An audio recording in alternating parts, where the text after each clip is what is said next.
You made me so light, rushed in like wind.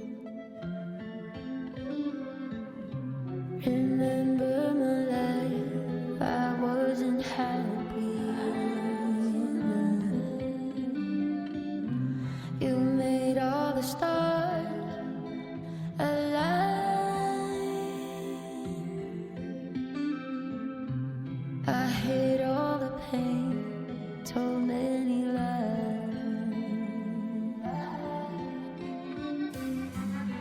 2 seconds I was the one you loved.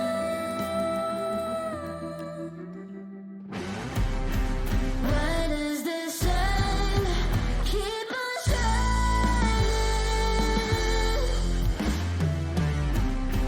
Doesn't it know that I'm dying? Too shy, too drunk, too blind.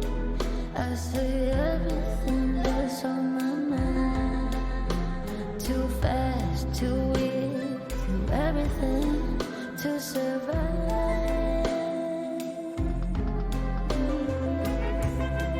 You take a voice when you call. No, you're about to cut me off. And once you do, just know it's for good.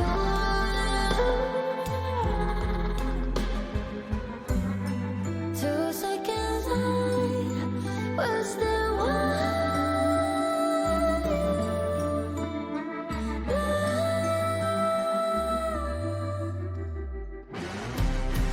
Why does the sun keep on shining?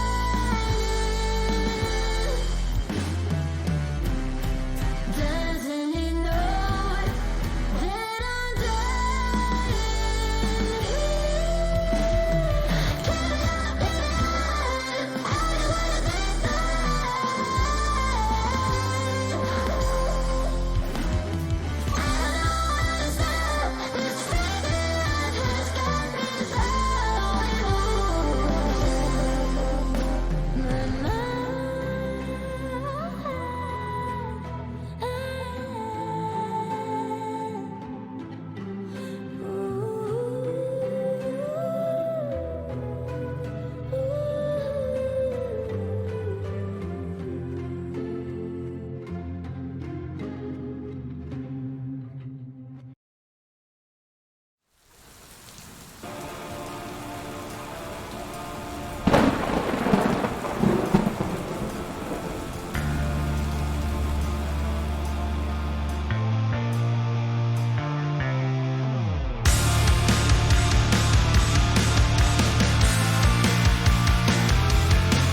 No problem.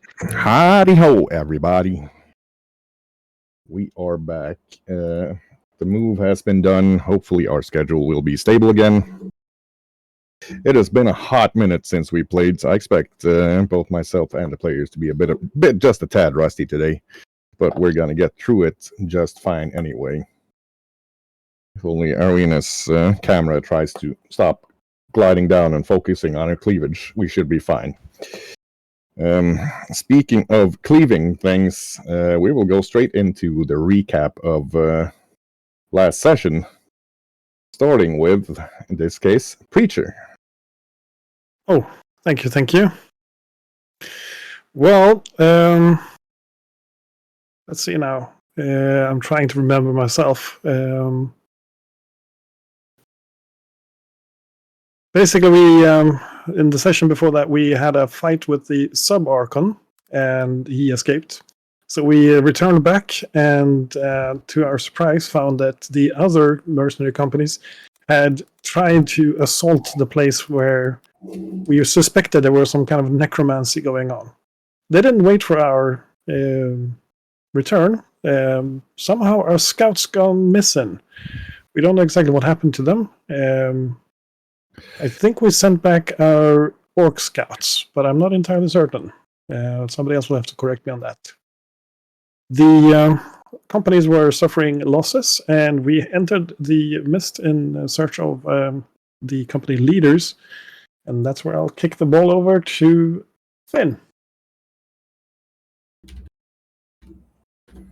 Yeah, we got back. They made our regretful apologies to the other leaders, and yeah, then we encountered a Viscount who came striding into camp with some very nasty things to say about us, and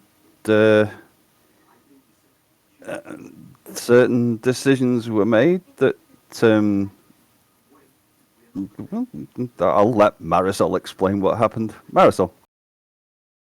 Yeah. So first we made a mistake by trusting our scouts to get back with the... No, first we made a mistake of going after the Archon. Then we made a mistake of trusting our scouts to get back with the message. And then we made the mistake of not gagging that fox, Edamir.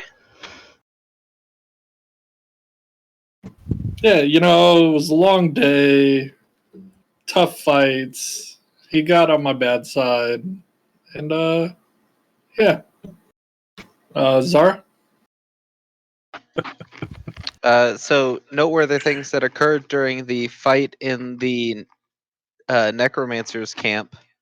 There was a flesh golem that got struck by lightning, and when his master died, he decided he was sentient and ran off.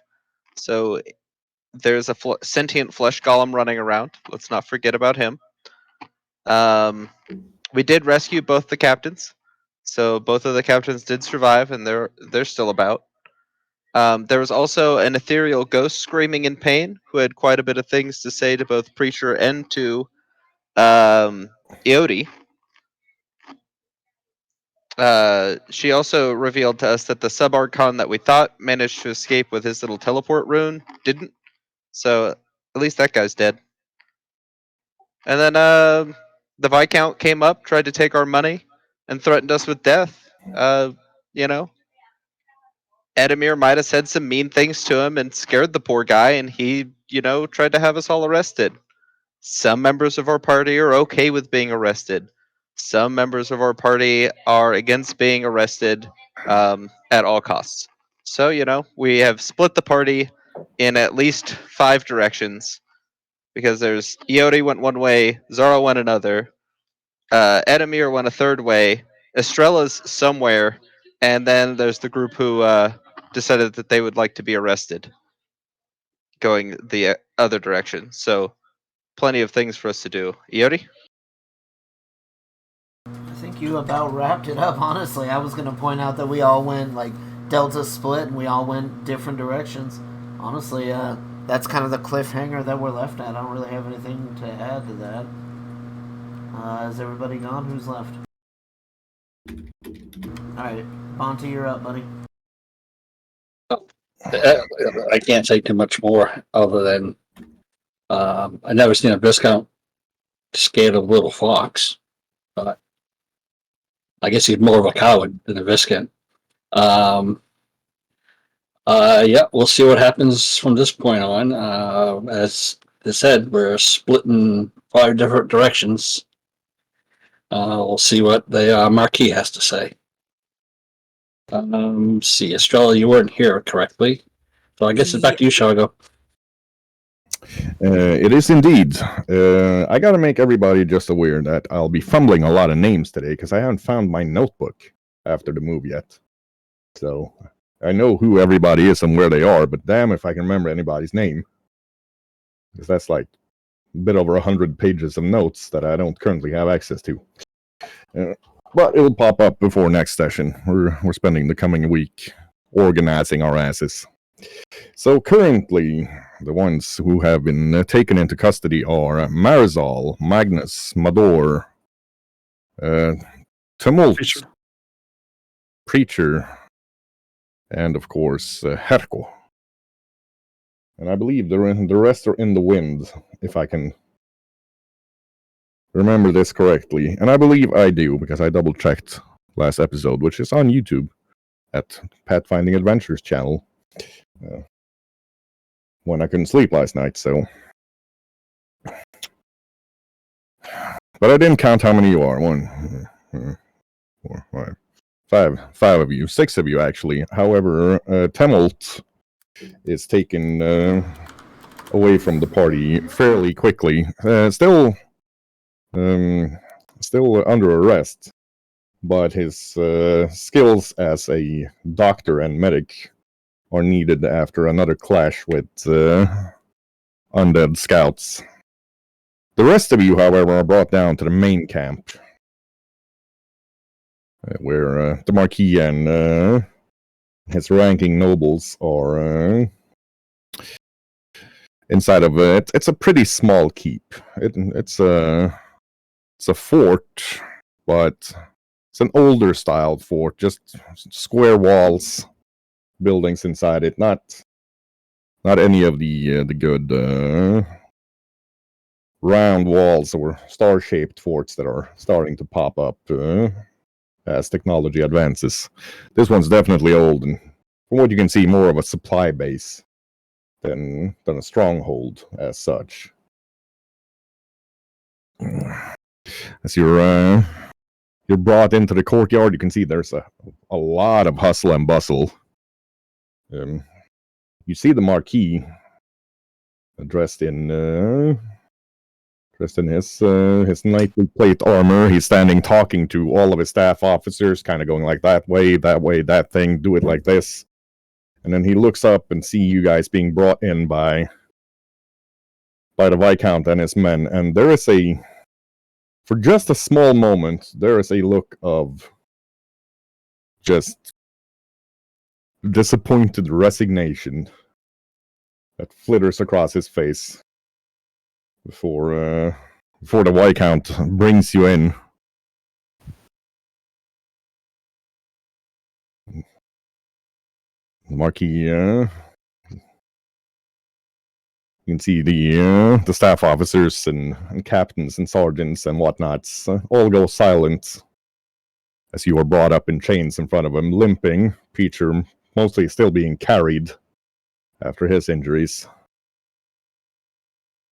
And looks up, and the Viscount comes up and like, "My lord, these brigands have not only discounted your orders, but they have also gone against your men and attacked us with magic and blades.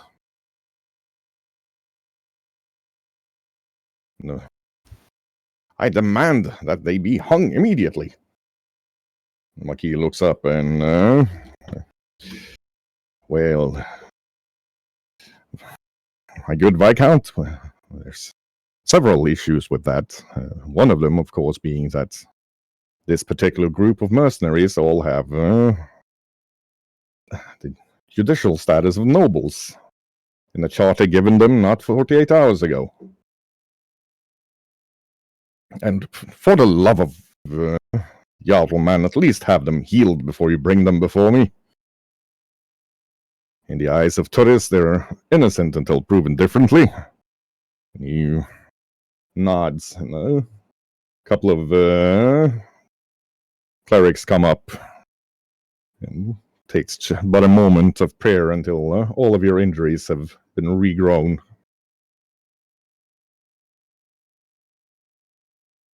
He looks at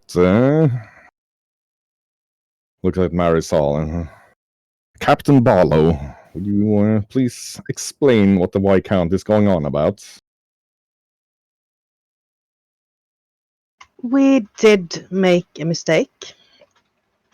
We went after the Archon. We had heard was killing 30 men at a time that came too close to him. So we decided to take him out. And our scouts never reached the others with the message that we were diverging on our course. Of course, that's an error on our part. And then we get back and we rescue the other captains. And that man decides to come in and declare that we all should be hanged. The four of us surrendered immediately. We had no intention of fighting your men or any lawful rulers. Unfortunately, some of our other members did not see it like that and ran. And now we are here.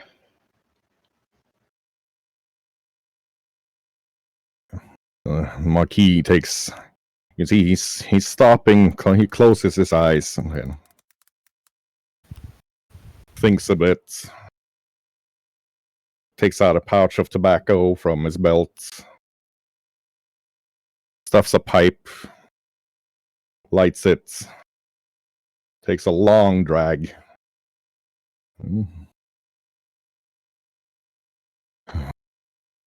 Well, this is a conundrum, isn't it? As the Viscount has leveled charges against you. Of course, they need to be addressed.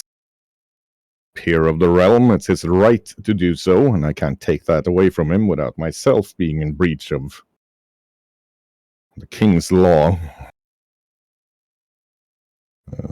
However, we can't really afford to send neither one of my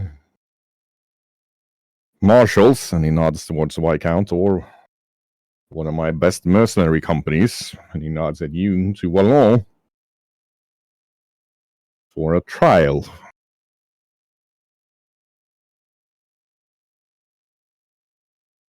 Have to consider this for a bit.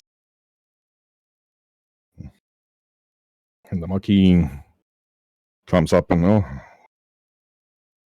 I, for one, if they refuse to accept the charges and the fine that I very mercifully kept as low as possible, I'm willing to face, well,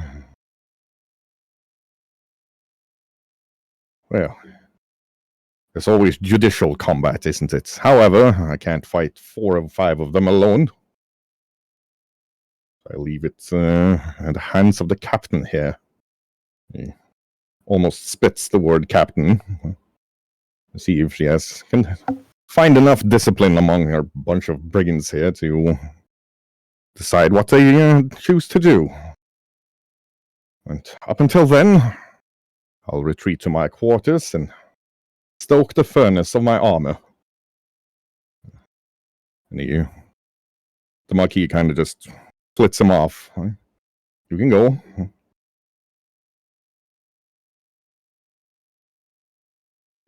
If you're holding up a finger now, Bonti, it's actually outside of your camera, but I thought I saw the movement. There we are, yeah. It was behind Lanoir, but I captured it going up. Yes. A word before the Viscount leave, Marquis, if I may. Samador, yes. Not all those charges are rightfully true on his part. We have just finished rescuing two of the captains by fighting another Grave Knight, which of a order we do not recognize. We also rescued a ghostly elven knight that was going to be drawn into their numbers. As for the Archon, we would have been fighting devils too if he would have to been coming on our side.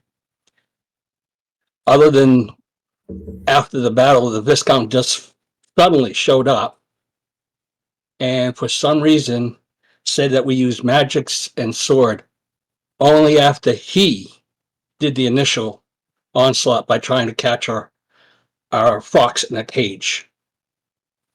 And as a wild animal and as a druid, cages are not good for that. And as a natural animal would do, he fled on his wolf, which the Viscounts tried to kill with their crossbowmen. As with the other, and with Iota using a web, your web, that was only in defense, as well as our orc friend here was in defense. None of us raised a weapon toward him. If anything, he showed the initial not attack, but the initial, what word am I thinking of? Aggression? Aggression. Thank you, Magnus. Not us. We were just, most of us were hardly standing on our feet from our recent battle. Right. And then to treat at least two knights the way they did is also a disrespect to our order.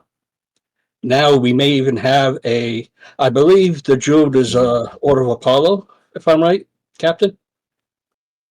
That's right. So now we may have a judicial order not too keen on us, where we have enough enemies with the undead, and again, Druids do not like undead. So in our defense, we really did nothing out that no other person would have done. Again, we were not the aggressors, the Viscount was. That's all I have to say.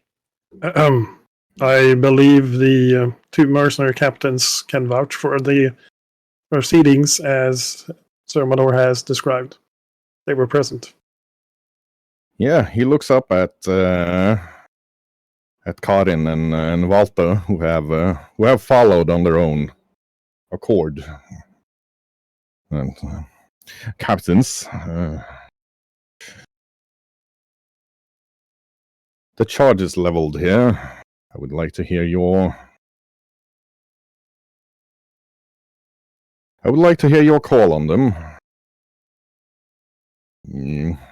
Karin and Walter. Walter look up. Well, it is true,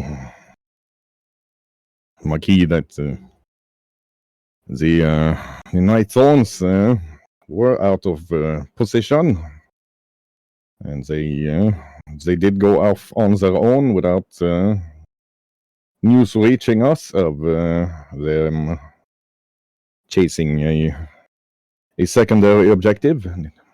And it is true that several other companies of scouts and mercenaries took significant casualties due to the fact that they were not where the order of battle had planned that they should be. But in their defense, they did chase down and neutralize a very dangerous threat to our campaign. They have, from their own witnesses and testimony, they did send scouts that did not reach us, and even though they were battle weary and tired and injured, they did rush to our aid the moment they realized that we were in peril. As for the proceedings, It would be dishonest of me to say that the Viscount was not provoked by the druid. Never have I seen such a tiny creature have such a threatening aura. But again, I must say that I also find the Viscount's reaction of demanding them hanged to be disproportional to the offense that he took. I'm not a master of knightly proceedings. It would be very difficult for me to say anything about the law. I know it as it regards us mercenaries and common folk, but as you said, this is a mercenary company that has the legal status of nobles, which I believe mine and Captain Karin as well have been granted, so that we can take our own judgments in the field as part of your vanguard without ending up in this exact situation.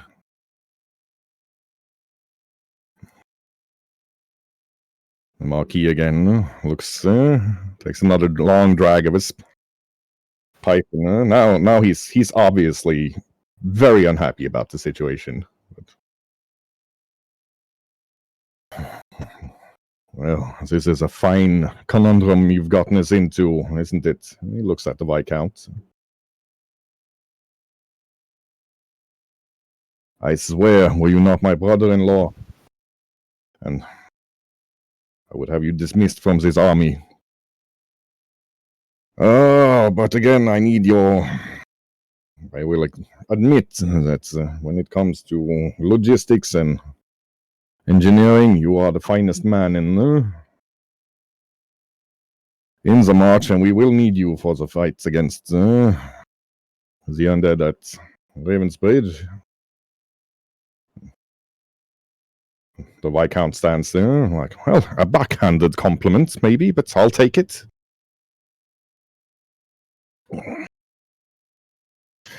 For now, we will take a 2-hour recess so that you can stalk the furnace and the Night Thorns can have themselves something to eat and discuss amongst themselves how it is they wish to approach this situation.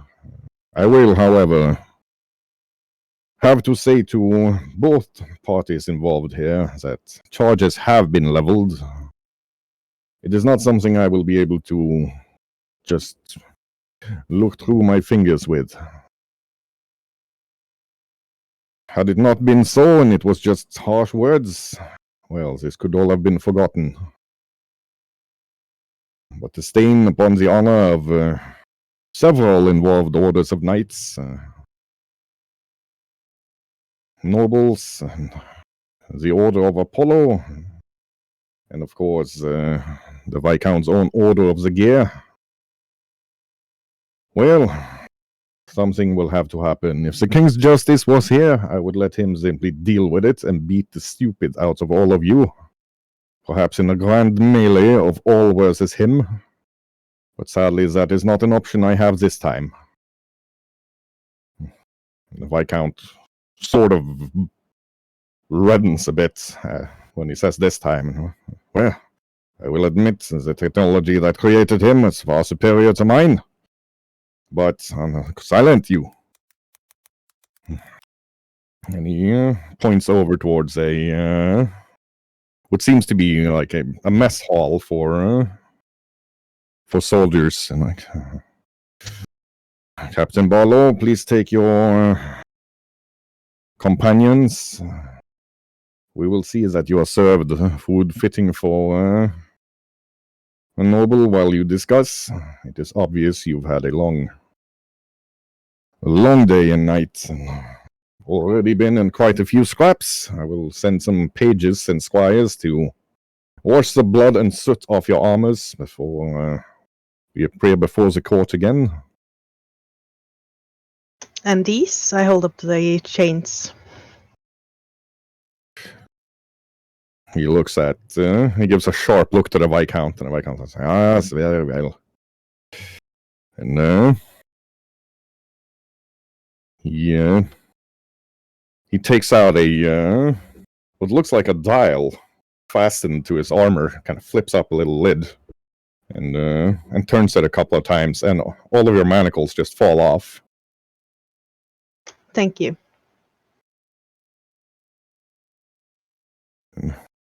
Yeah, you can hear one of the other staff officers, or some of the staff officers whispering, what is this he calls that magic? Magnets! Yes, but how do they work? Very well. Please retire and discuss amongst yourselves.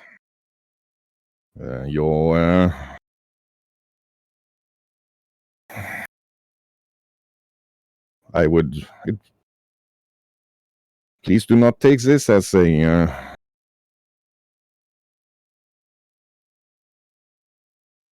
insult, but your spy master as well may join you, and he looks sharply over at one of the washing women, standing maybe 30 feet away.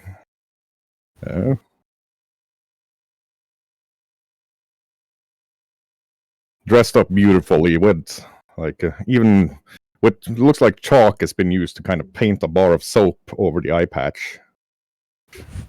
Look more washer lady-like. You would never have guessed it was her. But standing maybe 10 feet behind her, kind of now, as she has been identified, stepping out of the shadows, you recognize Bruno, the agent of the Viscount that first hired the Night Thorns. Still dressed in his leather armor, now sort of trying to hide it, just pushing a baton back into its sheath at the small of his back.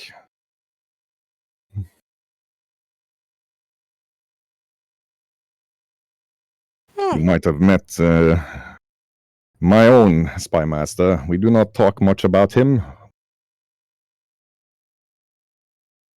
Well, I would like to go up against you in skills sometime. Yeah.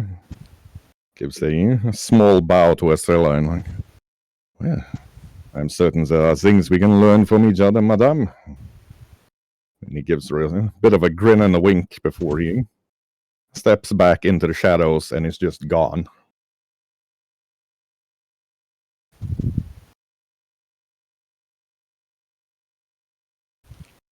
Yeah, Estrella joins the others.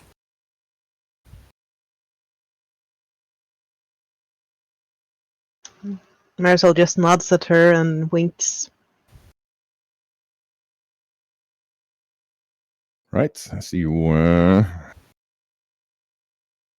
walk towards the mess hall, you can smell sort of a smoky, delicious taste of meat being cooked.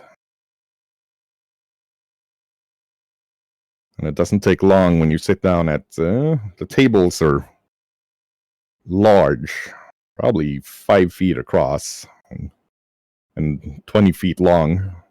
The type of long tables you find in military mess halls all over the world, even today. Doesn't take long until you're brought dishes of baked beans, some sort of pasta in a cheesy sauce, and various chicken and cuts of beef that have been barbecued or smoked. In addition to knowing the land and the customs of the nobles, you're brought an entire pineapple to share.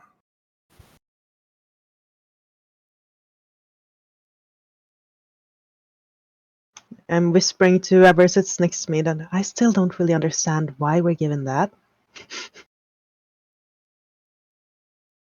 Something peculiar. Must be dessert. Don't ask any silly questions. So,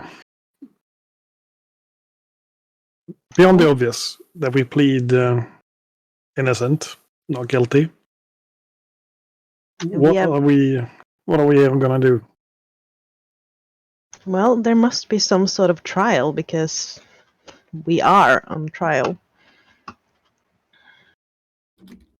Sounds like the Marquis is looking for more or less an excuse to let us off, if I read him right, towards the Viscount. But he has to respect the law and proceedings.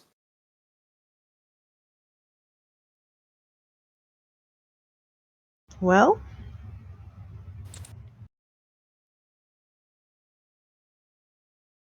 I guess the easiest way and the quickest way to get this over with would be to accept a trial by combat. Our champion versus their champion. Actually, technically, as the accused, we're the ones that can nominate a champion. As the accuser, the Viscount, well, he has to prove his charges himself. So I remember. Well, technically true, but we heard that the Marquis, he doesn't want the Viscount to come to any danger as well, and we might be decent fighter in our own right, but we have not been trained from childhood, none of us, to become knights. Well, couldn't we call the Marquis as our champion? I don't think he'd accept that. He's the one accusing us. I don't think he would do that for us. No, the Viscount is the one accusing, I thought. Correct. Marquis is his brother-in-law, or what did he say? Yep. Technically, the Marquis would be the judge. He's not allowed to take sides.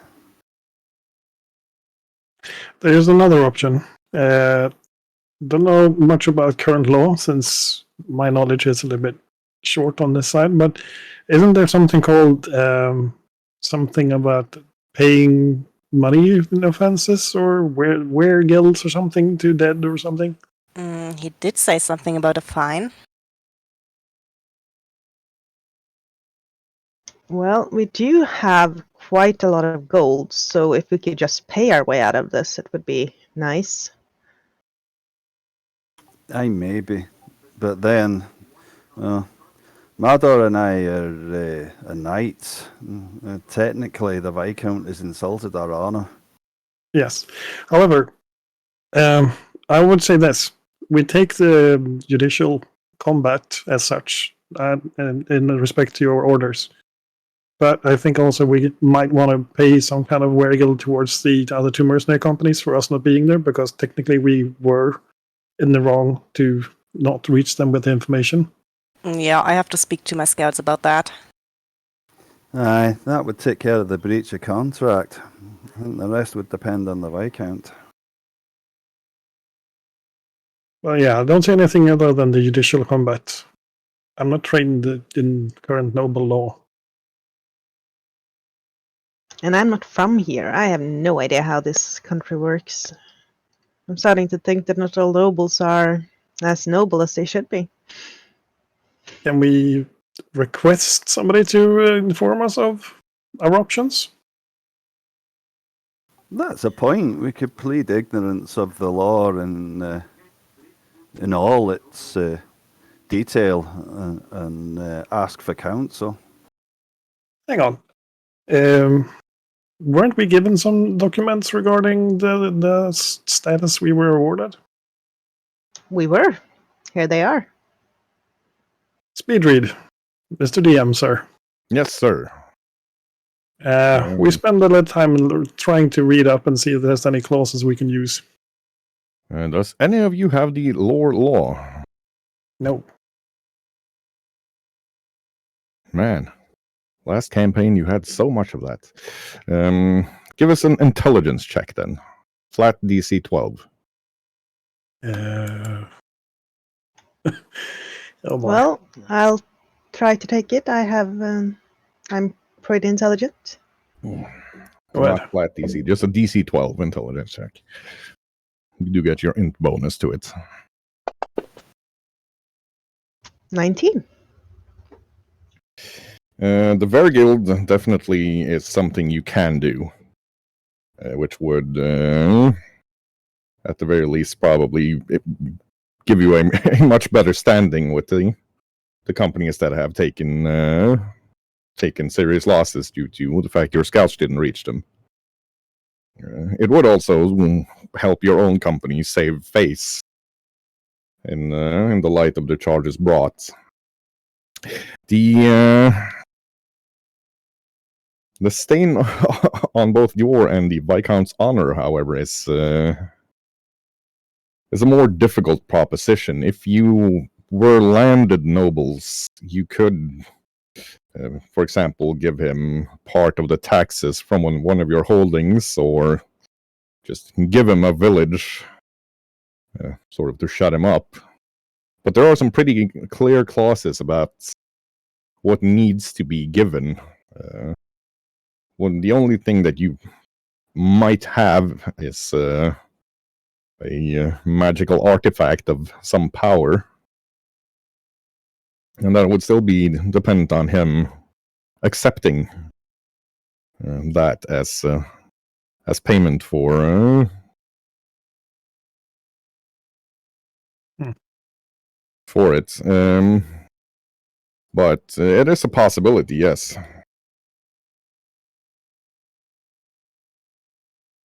Here, have this magical cursed armor that we need to destroy. That we would have given to The clerics. the clerics anyway. Yeah, I'm not sure you will accept a cursed item. It does belong to one of the important I know. knights here. And also, if we contact the guilds, that would give us some better standing. We could try to offer this armor, and I don't know, do we have anything else important we could part with?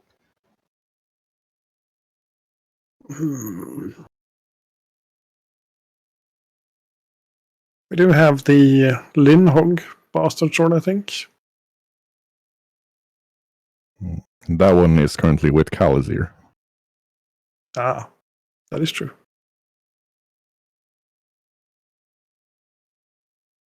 And I don't think we have much. Well, what about something from the last fight we got? Don't know if that qualifies as epic enough.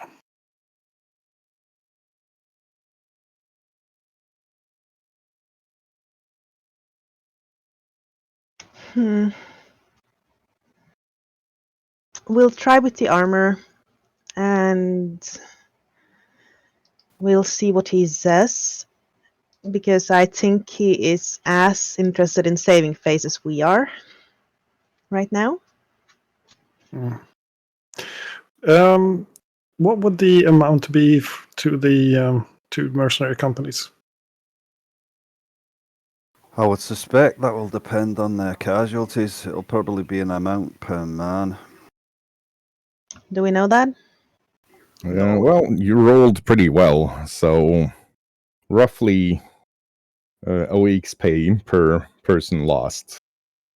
You'd need to get the exact numbers to have any idea, but I mean, you're pretty smart, and based on what you're earning and what the other mercenary companies are probably earning, it's in the ballpark of somewhere between 250 and 400 gold. Yeah. We can pay that. Yep. And Captain, giving cursed armor would be more of an probably bigger insult.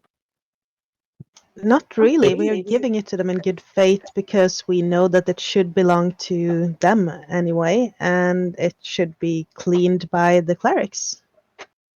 As long as we warn him that it's cursed first, but remind him it's incredibly valuable. That should cover the bases. One of the cursed armors is out of Ravengard. Yeah. The first Grave Knight we fought. The second Grave Knight we fought, we don't even recognize who they're from. Aye, well, you're from the Raven Guard, Mador, so I don't think we should offer that armour, but the newer one, it can be a research project. He seems an intelligent man, if a bit rash.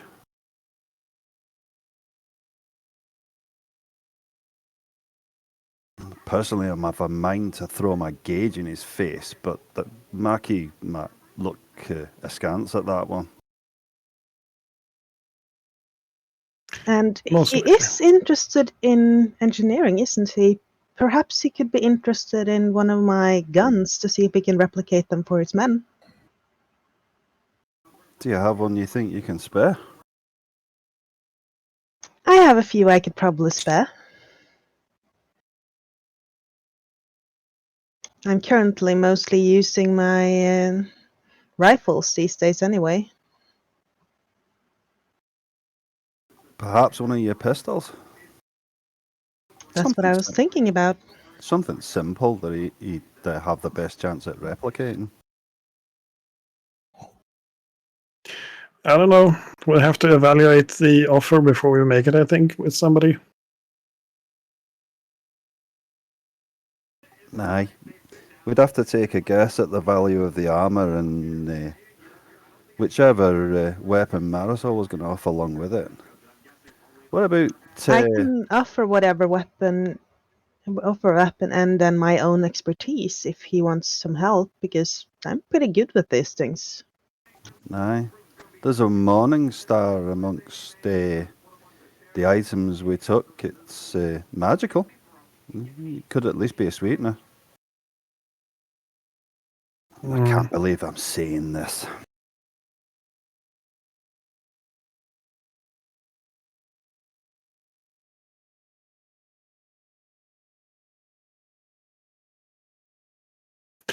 I doubt the item in question is going to be something that is readily available. It has to be valuable.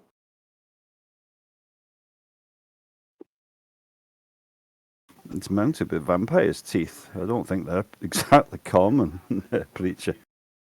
That is true.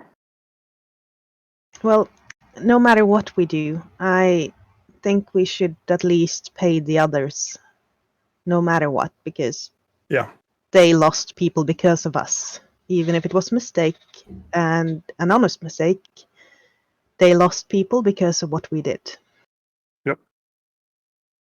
I think you're right. So we're in agreement. Ask the Marquis what he thinks of offering items as a recompense, and regardless of, offering items as a recompense, judicial combat as a secondary option, and in either case, a recompense to the other two mercenary companies. Agreed. Yeah, sounds like our best option. If anybody has a third one,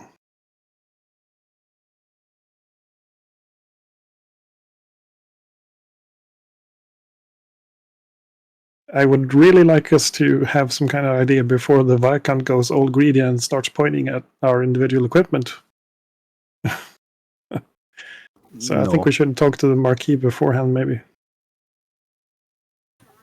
I think if when it comes to the Viscount, that we should offer his lordship just the items that we've mentioned, and ask the Marquis for a valuation, and see if that satisfies his honour at least.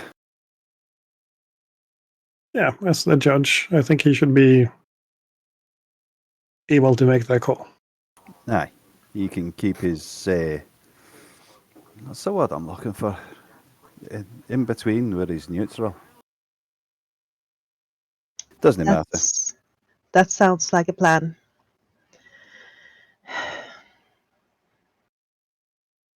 Right, and while you're thinking, we're going to jump over to the scene with our fugitives, who have currently regrouped in a cave behind a waterfall.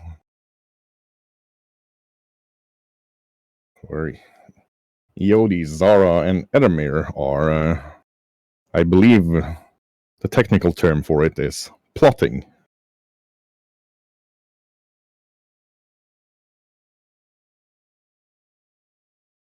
It's a rather nice cave, found by Iodi. Actually, being a kobold, he's somewhat of an expert on caves, both dry and with some edible fungi in it, and a nest of rats, which are proving quite tasty.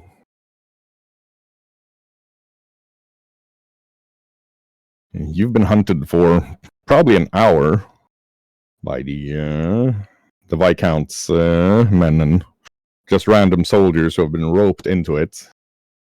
And Iodi in particular was just about to be found, where he was just standing in between 5 barrels of salted mackerel, just holding a barrel lid up to look like a 6th barrel in the middle of him. But then the search was simply called off. They're not entirely certain what's going on.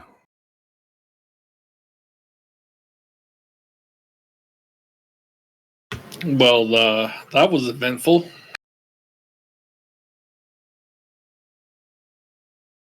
Did you see the look on that guy's face? Totally scared him.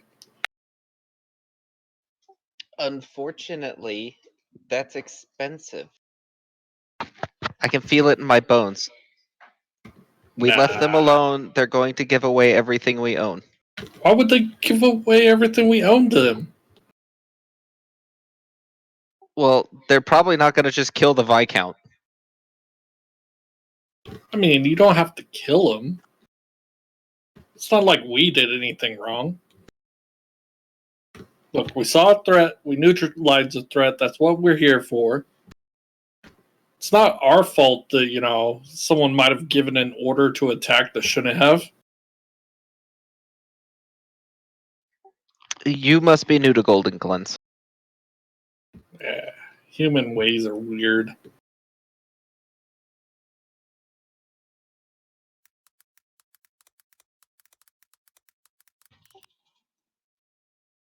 Judicial duels can be a pretty big spectator event in some of the bigger cities.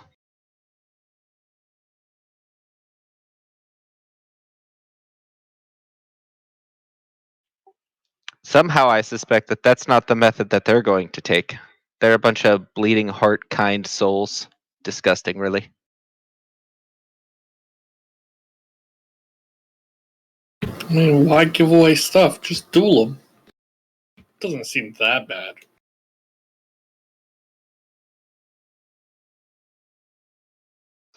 Anyways, if we're unlucky, our friends are in jail with their wounds untended, and we'll have to attempt to break them out.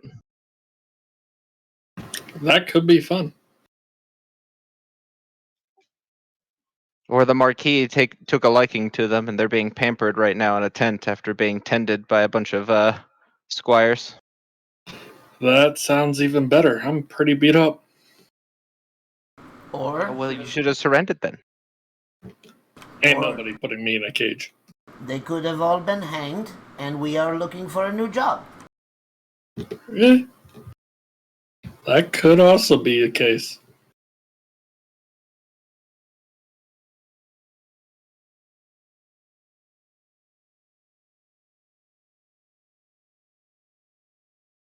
So what's the plan now?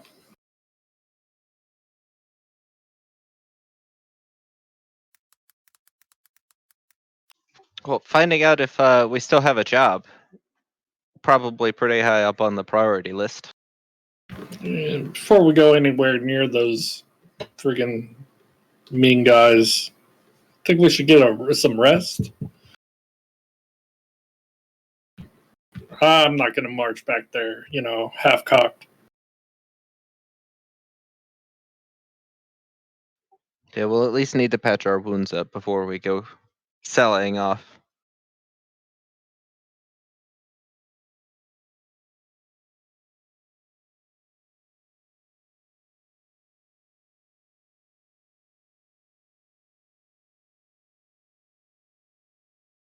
Yeah, I see we're sitting in and relaxing, or at least trying to relax. Suddenly you hear Calazir's voice coming out from some of the rat skulls that aren't entirely gnawed to bits. He's like, "Oh, look at how they've treated my boys." Oh, hey, did you get my message? Was it annoying looking up at the stars and, seeing me every time?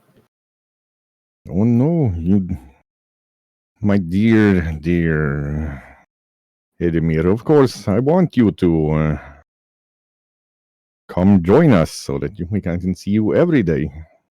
Skitter away, little hag pet. Oh. You're funny. But on a more serious note, your friends are all about to get hanged.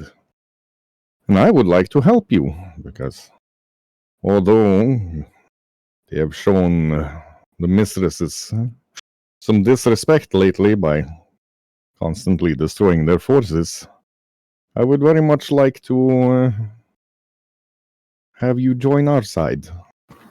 Sorry, don't make deals with the undead. I kill them. It's not a deal, my friend. It's just, I'm just here to let you know that once the sun goes down in about 8 hours, I've arranged for a little distraction so you can rescue your friends.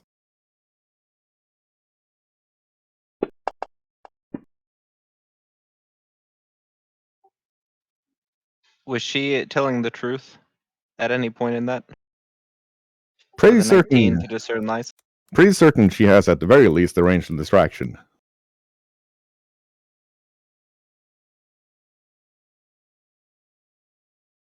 Imagine the little hag pet weaving truth and lies together. I have no idea why you keep thinking I'm working for hags, but it is very disappointing you'd think so of me, Zara. I would never work with a hag. Indeed, their type of evil is something, once the mistresses have taken over, that will be scoured from this world. It's what she promised me when I joined. And they keep their word.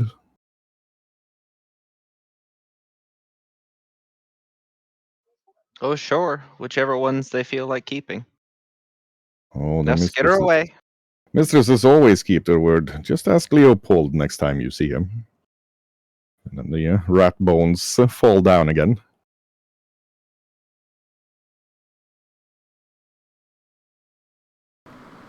Iodi is too hurt and has no level of spells left for any of this.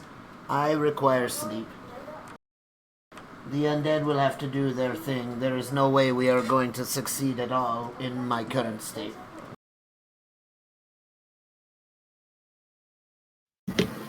Does anybody have pen and paper? Nothing usable. Iodi has scrolls and ink. I could coax a bird to take a message, warn them that they might be under attack soon. That's probably a good idea. Also, if you can tend my wounds tonight after sunset, I can sneak into camp and have a look around.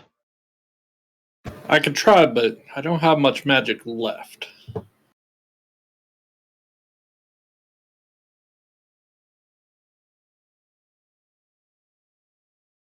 Some of those mud polices should do the trick just fine. We have 8 hours before we have to move.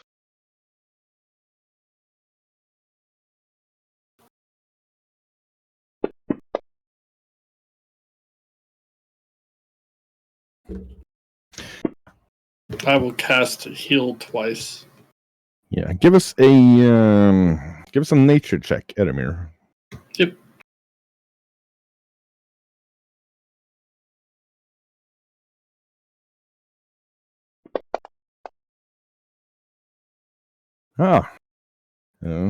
Puttering about looking for poultices and that sort of thing. Further inside the cave, you find a pool.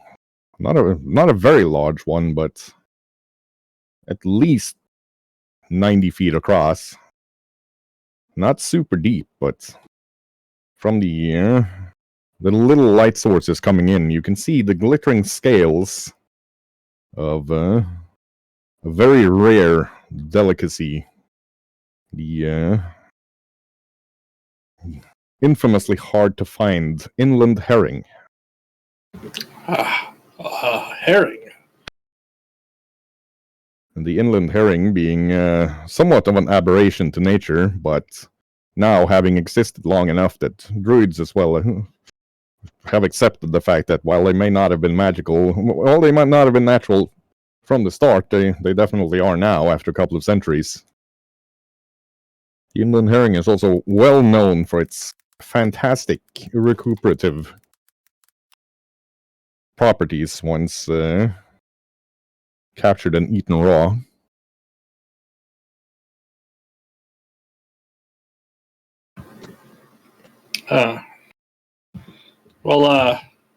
That fish should help us out. We just gotta catch it. Kobolds are good at catching fish, right? Yodi is good at eating fish.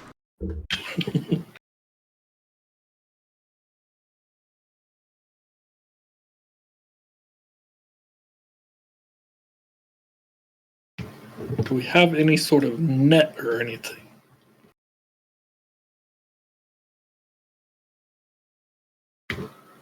Yeah, I'll electric arc it.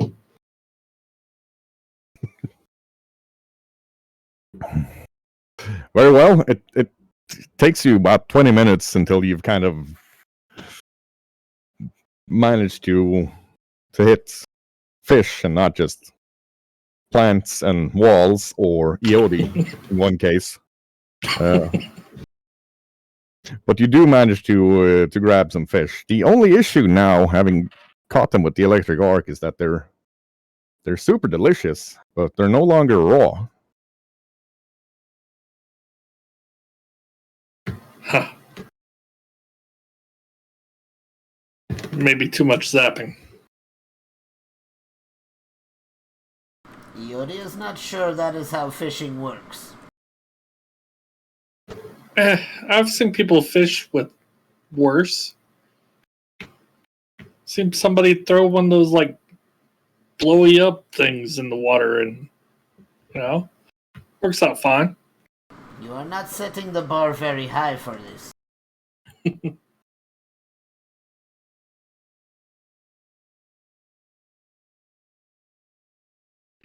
So how do we catch a fish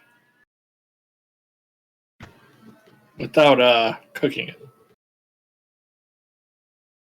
Yodi made those nets back at camp, but I do not think we have the supplies for this, so I think we just eat the fish the way that you have done it.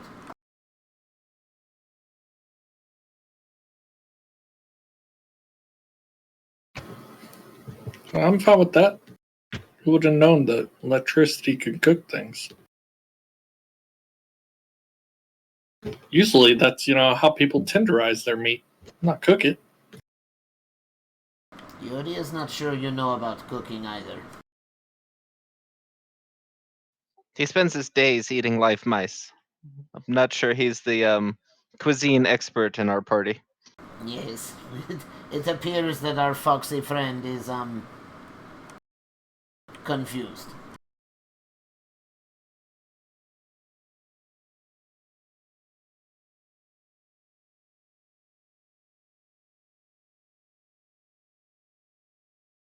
I would never be confused.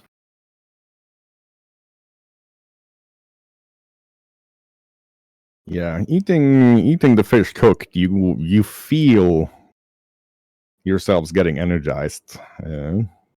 Your wounds are growing much faster, not at the level of say, regeneration, but the fish is most definitely, well, that the druids have chosen to call it natural probably has more to do with convenience than actual truth. I'll also do a couple medicine checks, or a medicine check. Yeah, you're not gonna need it. Okay. The fish cooked gives the equivalent of fast healing. So it's gonna take you about guesstimate of 6 hours until you're completely recuperated from the last couple of fights. Should I track down a bird? If somebody wants to get a message ready?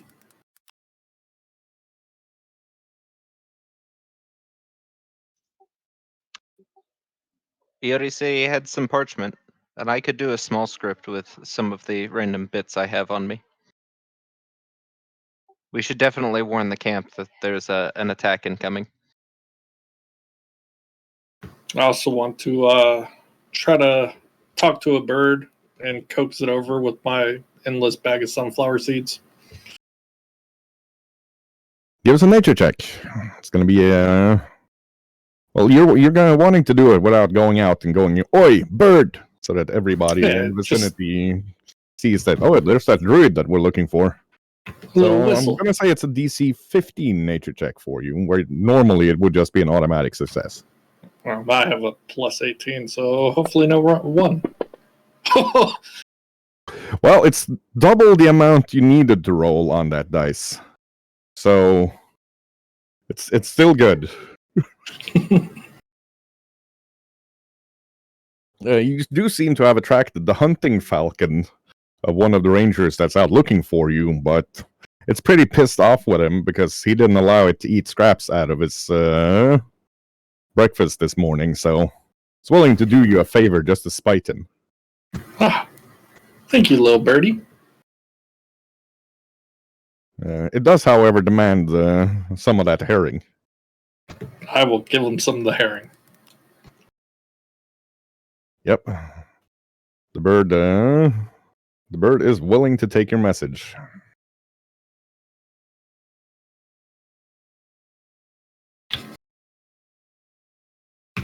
So I guess tied the little note to his foot, and who should we describe to?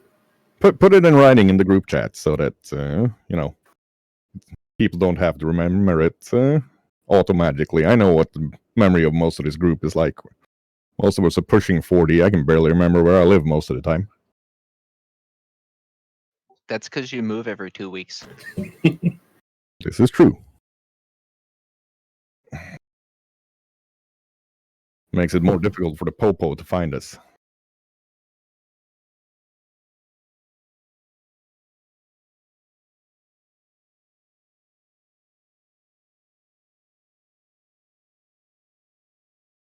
Do we get the old long rest from our magical fish of exposition?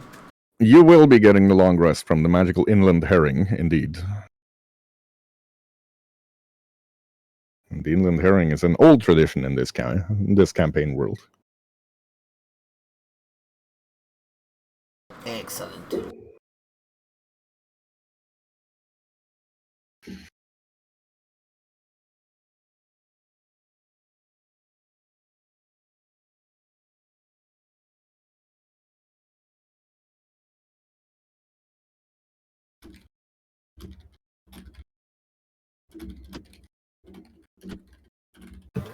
And who should we describe for the bird to take it to? Anybody specific? The Marquis is the easiest choice, I think. I'm in agreement. The Marquis is the most likely to be able to use the information. Then that's what we'll do.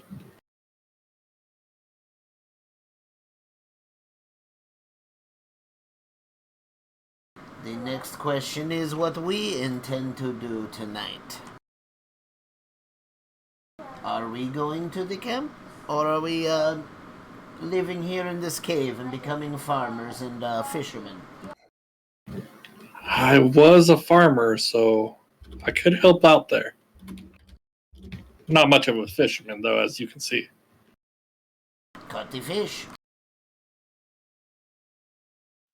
I'm not willing to find a new line of work until we see their corpses ourselves. I think we should go in the camp, jailbreak our friends, and either thwart Calazir's hag plans or Leave. Well, I believe with a little bit of rest, I will be prepared for tonight's endeavors then. Same with me. Jailbreak it is. This could not possibly go wrong.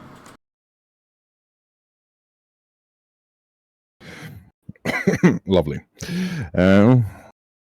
On that note, we'll jump back to our friends in the camp.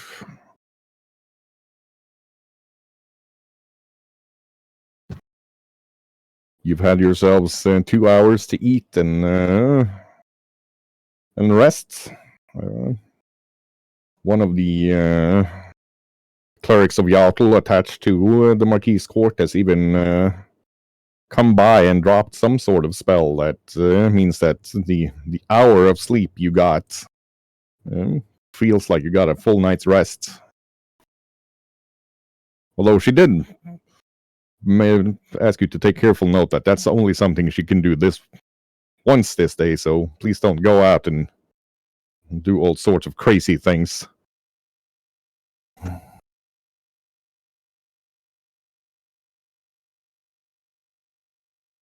That was refreshing. We need to learn that trick. Could be helpful, yeah. Shame we don't have clerics.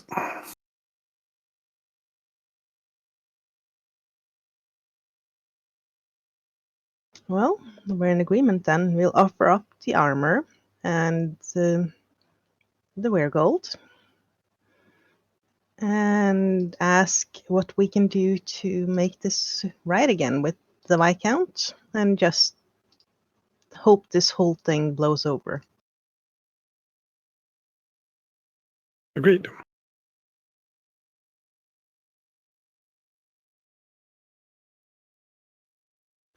Besides, I don't think this coat has ever been this clean.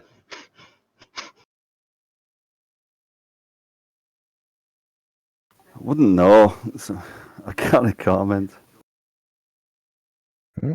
As you're sitting there, Sir Roland enters. Still dressed in his armor, although it's been shined and cleaned. I believe Mador wanted to say something. Yeah, so we got all our equipment back, I assume? Not yet, but you all have your armors. Your weapons are still being kept. Including my gauntlets, where the weapons are kept. You do have your gauntlets. Seems they've forgotten that they're part of your armory, so they've been cleaned and returned to you. So I'm going to check to see if my weapons are still in there then. Yeah, as Sir Roland enters, you summon a weapon, and he's like, well, I believe somebody might have forgotten to tell the squires that it's also magical. What a silly oversight to make. I'm gonna check my sleeves. Yep, your armor is still in your magical sleeves. You have some tricks up there. I'm just not gonna say anything. Yeah, Estrella whispers to Marisol, "The day isn't over. You can still call a dagger." You need it?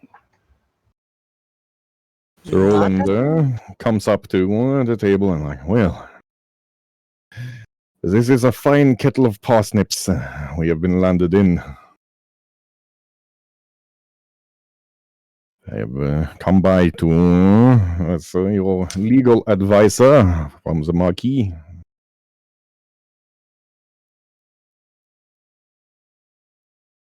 Well, here's what we want to do. We want to pay the weregold, and we want to offer whatever we can to the Marquis to make his honor restored. Let's make this go away.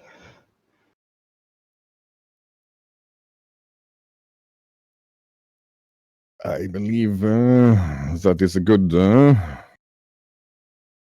option for most things here. The Viscount, he's how to say, he is very intelligent, but his self-control does leave room for improvement. Yes. I'm We noticed. hoping that he will have had himself a good rest and sustain on his honor that he feels you have given is slight enough to be ignored in the name of nobility. After all, the peers of the realm should be, how do you say,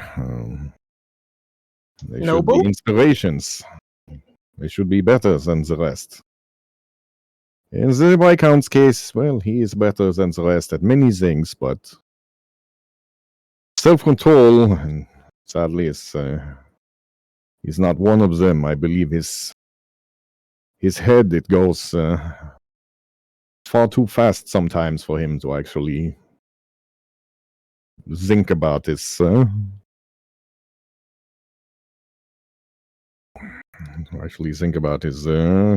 way he acts.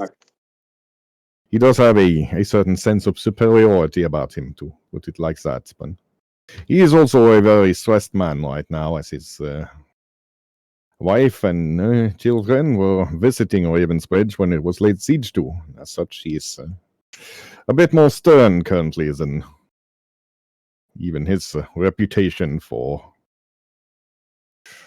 choleric outbreaks of anger would indicate.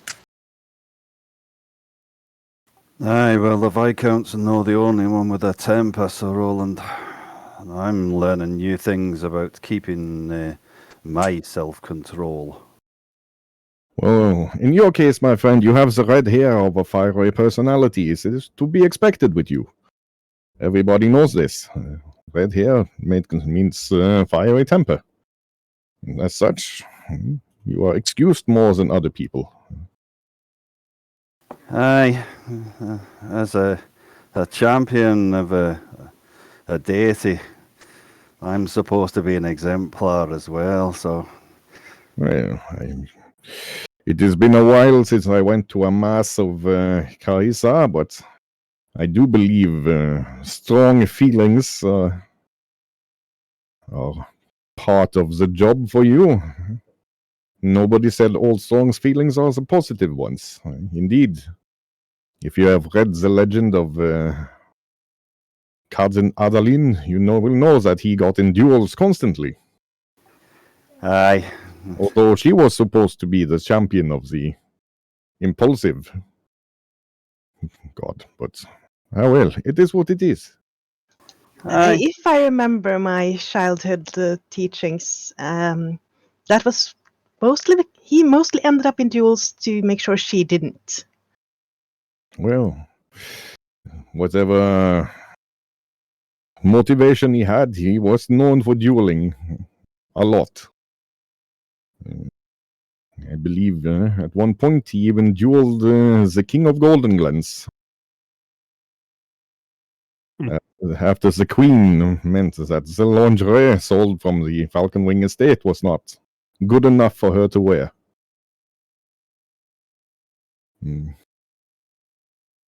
My point, of course, is that tempers can run a bit hot, but we need to try to minimize the damage to this. Ravensbridge cannot hold out much longer. You might not have had the updates that the senior staff of the campaign have had, but seems that the natural defenses of Ravensbridge, the bogs with fumes and many of the things they have taken for granted to keep the marauding hordes of orcs and other things up, well, they do not do much to halt the advance of an army that does not breed. But it makes it very difficult to sally out and attack the siege engines that the undead have now built. There have also been reports of a flying skeletal dragon. In addition, well, some of the champions of Raven's Bridge have been challenged by night by a knight in black armor wielding a spear, and killed in duels with this knight. That then the few times the soldiery have tried to apprehend her, she has just turned into a flock of bats and flown away. Yikes. That's not the sort of thing you see every day, that's for sure. I will say this for fighting an army of the undead. At least it is a novel experience much of the time. Well, then I suggest we try to get this to go away so we can help, then. I'm pretty certain we can at least avoid a duel where somebody gets killed.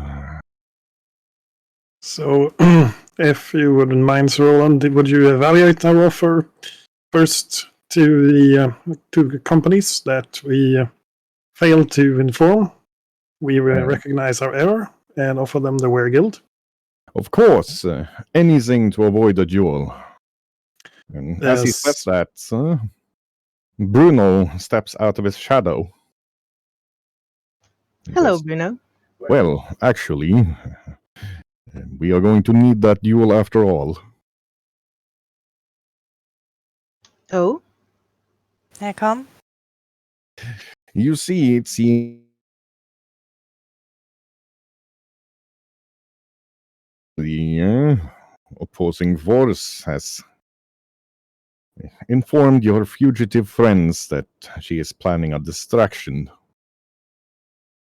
this evening after the sun goes down. I don't know about you, but I have a feeling that this distraction might be more destructive than... Oh my. Just tipping a candle over or popping out from behind the corner and going, boo! Yeah, I would definitely say so. What do you need us to do, Bruno?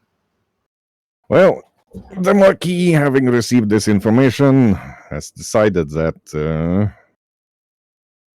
all charges will be laid to rest, but we will need to make it look as if they haven't, so that this ambush on us is sprung, and then we can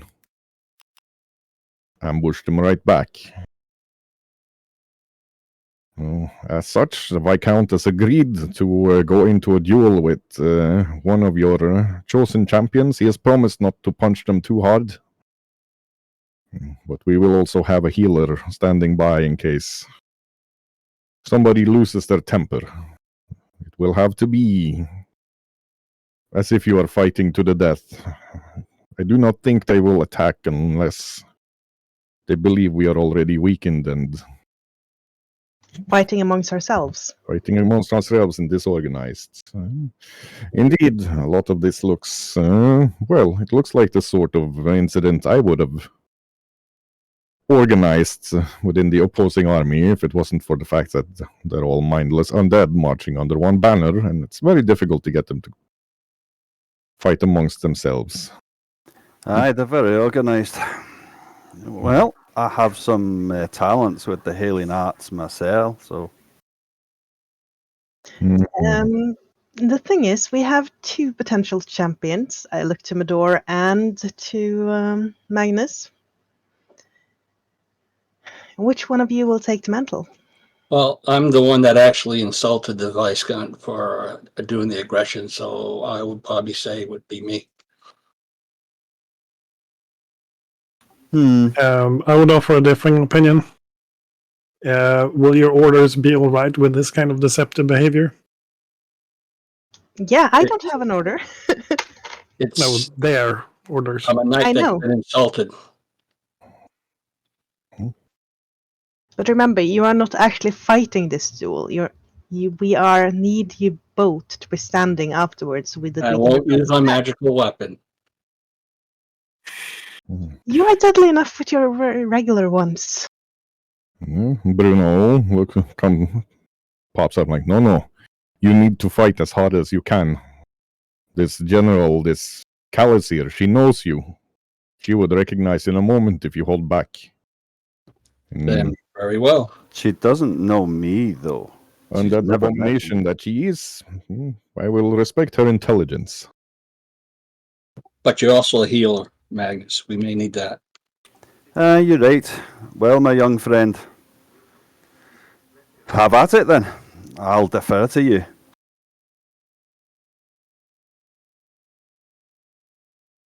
So long as the Viscount doesn't choose jousting. Well, there's a good piece of news at the very least. The Viscount is not much of a jouster. He prefers to be on foot and take things into his own hands, as it were.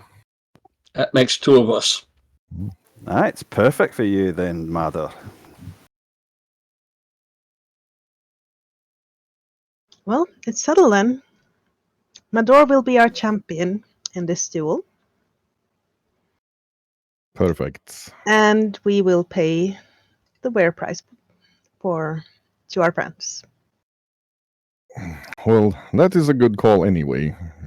They are not aware of the situation currently, and seeing the gold go out would be a good way of making this both look more real and make them less And angry. besides, they deserve it. We did not mean for this to happen. Captain, just make sure we don't tell Zara. I will take, as long as I can, I will take the wear price home upon myself. How much would it be? Well, having overheard your conversation, I've taken the liberty of doing the math, and it would be 256 gold, 76 silver, and 54 copper. I will pay that. Very well. I'll see to it. I will help you play it, Captain, too. I have quite a bit on me. I'll see to it that the gold reaches the captains. We'll just take that. You'll just pull some from me and Mador then to make sure it's correct. Well, you'll have to give it to me. I could take it from you, but it feels wrong. I was actually asking you as a GM rather than him as a. You'd pull it from your character sheets. Yes. So how much is that That's split fair. 3 ways? Because I'm getting in on this as well. I'll just take it off all four of us. So yeah, split it in 4 and take it from the 4 of us. So how much was it? Grand total? I must also inform you that, sadly, I do believe the scouts you sent to inform the mercenary companies were all slain. From We assumed. what little reports I've managed to gather so far by an ashen cloud with a bow and a Friedrichstadt accent and his ghostly bear. All of them? Indeed. If not all of them had been slain, well, one of them would have reached your colleagues to tell them about what was happening. Could you just write down the total in chat? Hope you're not asking me to do math. No, just the I am total. doing the math. I will do the. We will do the math. Thank you.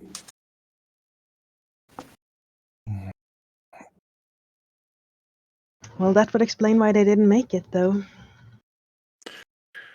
Indeed. And I have a cloud to settle. 350.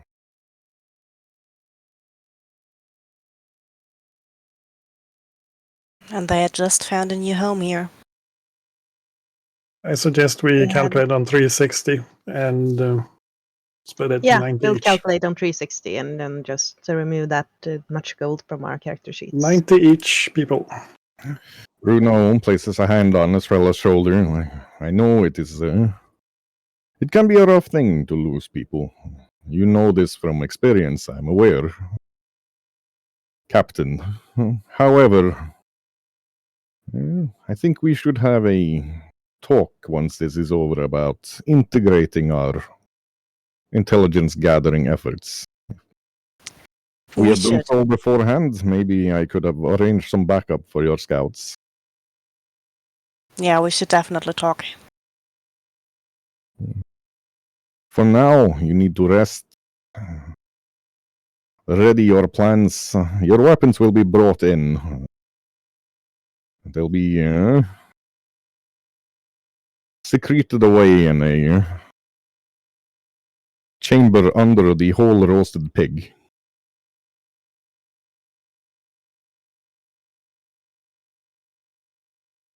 I'm just glad Sir Mador here has all of his pole arms, or we would have had to roast an entire horse to hide them under. Don't forget this, and he brings out the crossbow. Our pitmasters are already pretty stressed out about having to make an entire roasted pig in 5 hours. But they assure me it will still taste good. I could eat anything after this, I think. Very well. I'll leave you to plan. I myself must make certain that the Marquis is not actually present once this attack comes. He's too valuable to risk. But Absolutely. several of his champions will be here to assist you in the fight, including Sir Roland here. And a champion of Yaotu, Cassandra Bienenstitch, will also lend her might to this fight. She was here to serve as the Viscount's judicial champion if you demanded to fight more than one.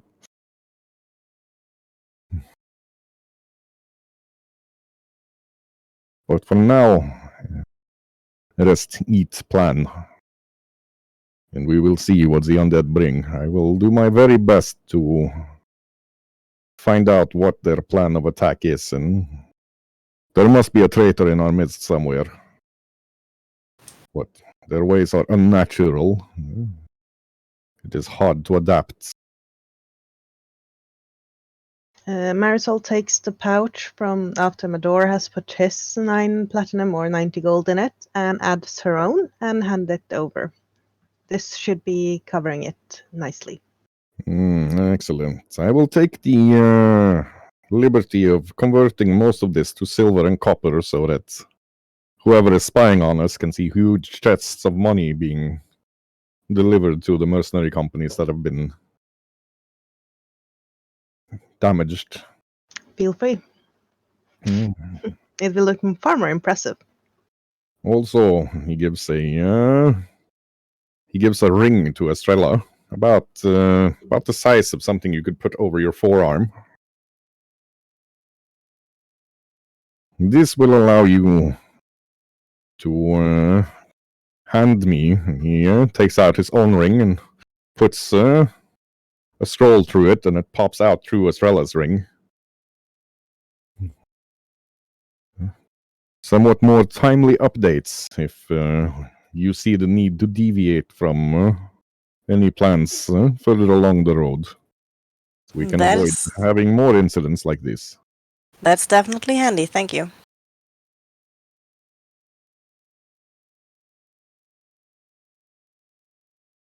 Very well. I wish you the best of luck. Hopefully we shall all see each other on the other side of this.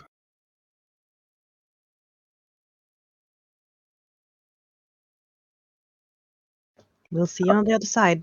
And on that note, we're going to take 10 for coffee, bios, and that sort of thing before we get back. So we will be back at 08:10 p.m. Central European Time. We will see you all in a moment.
guys were using.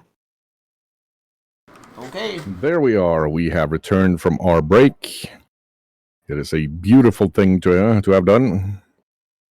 And yeah, you've all, of course, been warned that Bruno thinks there is somebody that's going to be present that's under the effect of Calisir's dark magics.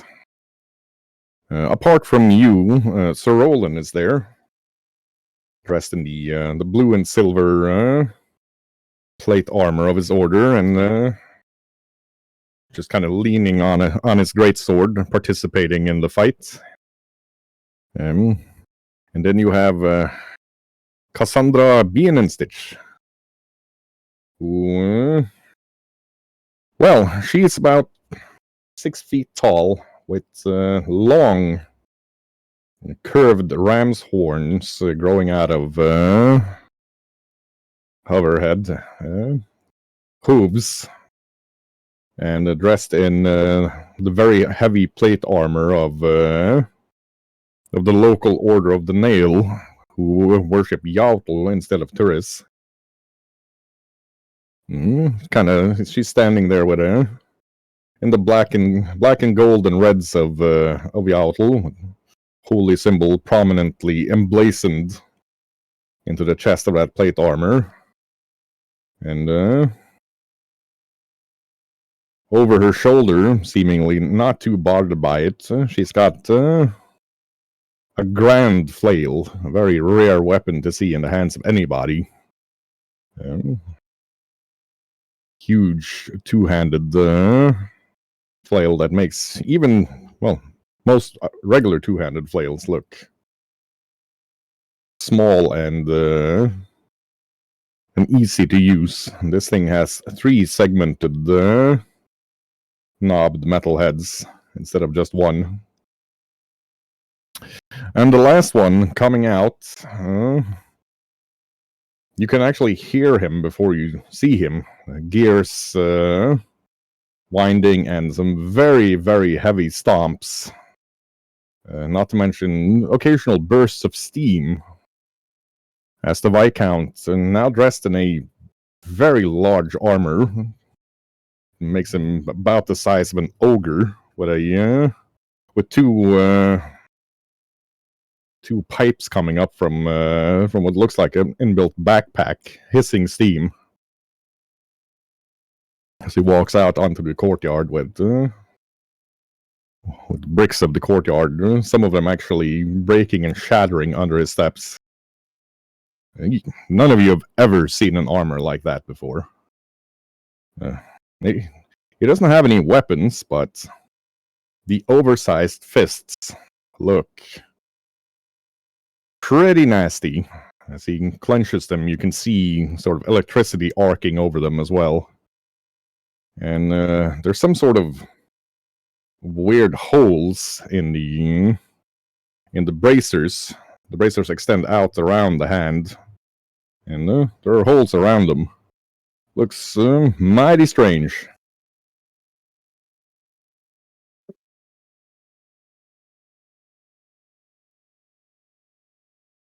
And he comes out, points his hand at Mador, and like, "Sir, you have impugned my honor, and it shall be my great pleasure as a noble to beat you into the stain upon humanity that you are. And never have I ever been so slighted. Truly, my entire focus is only upon this fight and nothing else." Hearing that, As a further insult, I said, "Well, you should get out more." I'm going to pipe up from the bush and be like, "Hey, I was the one that insulted him."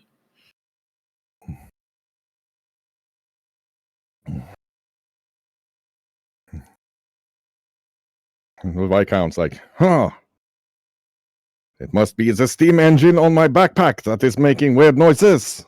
Certainly nothing to worry about."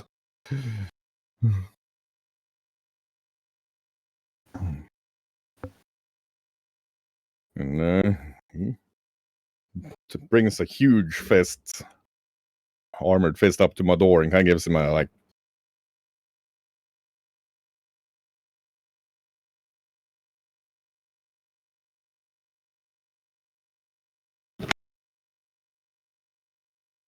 I didn't catch that, Shoggoth.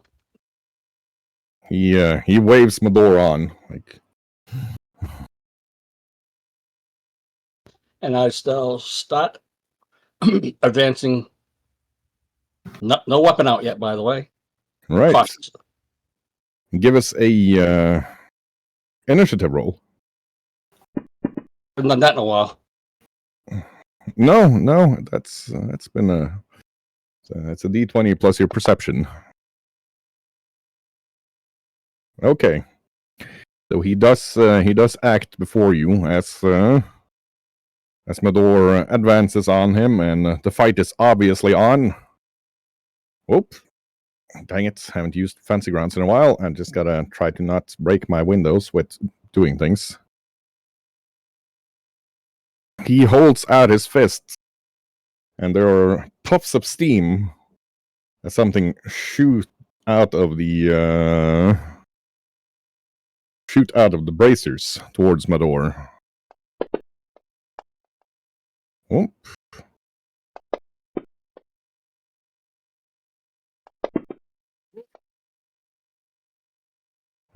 Mador's armor is luckily up for it, but looking down, you can see 3 rivets that have embedded themselves in your breastplate.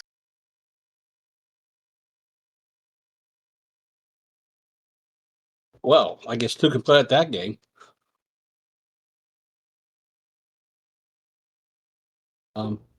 Is that his move? Yep, that's his 3 actions. I call forth the crossbow and shoot. Very well.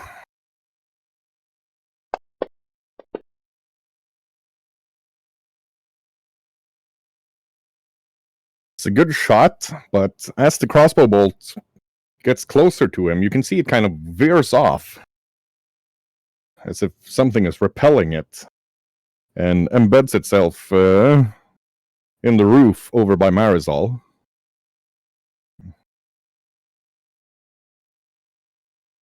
He looks this is going to be a fair fight. He looks at Mador and like, very well. Let us dispense with the silliness. See, that is going to be a double move for him. He moves up and then swings one of those fists at Mador. I don't think that's a critical. That is actually critical. Smacking Mador for 55 damage.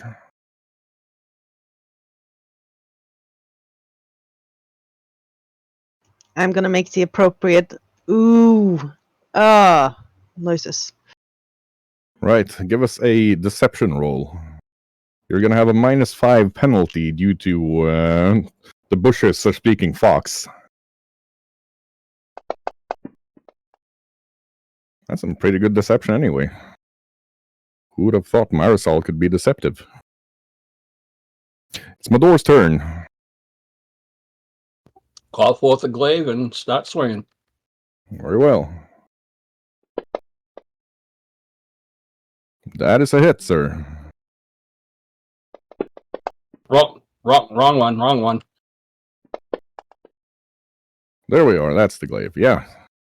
It's a good solid smack. He definitely feels that even through that very heavy armor that he's wearing. You can see that you've drawn blood there. You still have 2 more actions.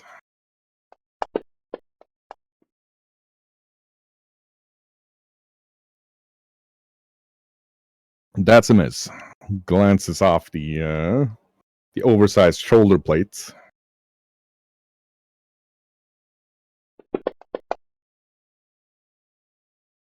And that is also a miss. Coming over up high against a normal enemy, you would have smacked him, but this armor on him is so large that he actually has like a a curve of armor behind his head. His head is more or less embedded where your chest would be on a normal person, or the upper chest. And as that goes on, suddenly, give us a perception roll, Magnus.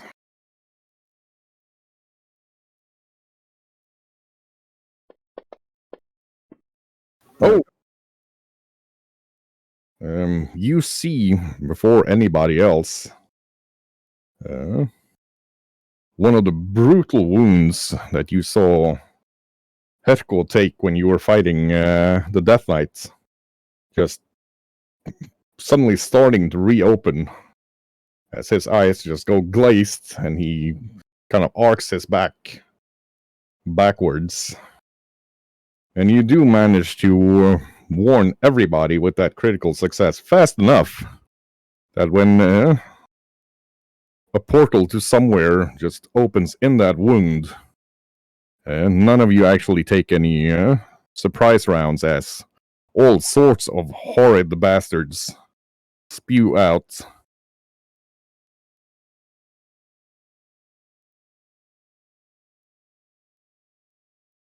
Boom, boom, boom, boom. Can't Hamlets those lyrics on stream because they'll get me banned, even though it's a parody song. Do you think that he found the artichoke heart beast, and that's what happened? This came from the orc. So yeah, out of his chest, the first thing you see shoot out looks a lot like this. A huge golem made of the bones of... You have no idea what the heck those bones are from. Probably dragons. Hard to say. Maybe sea monsters. Then, of course, you've met the assassin wights several times before. You know how dangerous they can be as they start spreading out and looking for soft targets. Where Herko stood, you now see a Grave Knight that isn't as large as the ones you've fought before, but this one is standing in the rear, already kind of directing the enemies. And of course, two more of the Grave Knights you fought. You see one of them has acid dripping off his sword, and you can feel the heat from the other one, the more southernmost one, as his sword lights up into flame.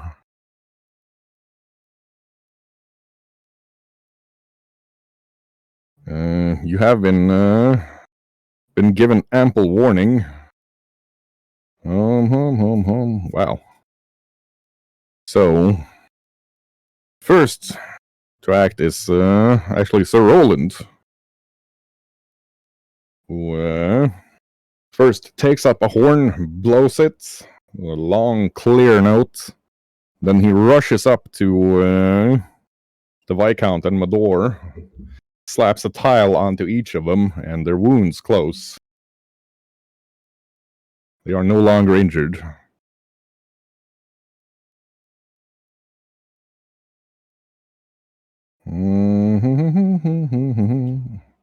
Fix that injury on Yodi. He's no longer injured either.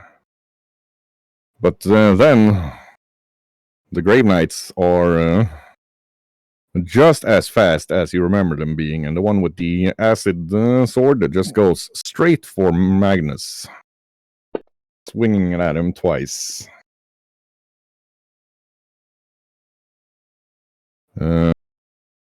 He actually manages to block the very fast attack, coming in just a second after there was nothing there. It's quick thinking enough to let him defend himself.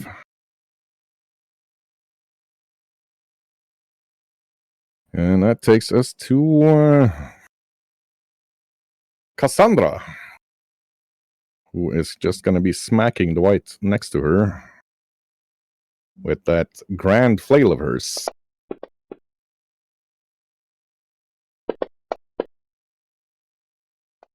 You can hear her shout out a A prayer to Yalfu as she absolutely obliterates that thing with the flail, just completely smashing it into bits in 3 strikes where you can just see tile flying everywhere. And that takes us to Zara.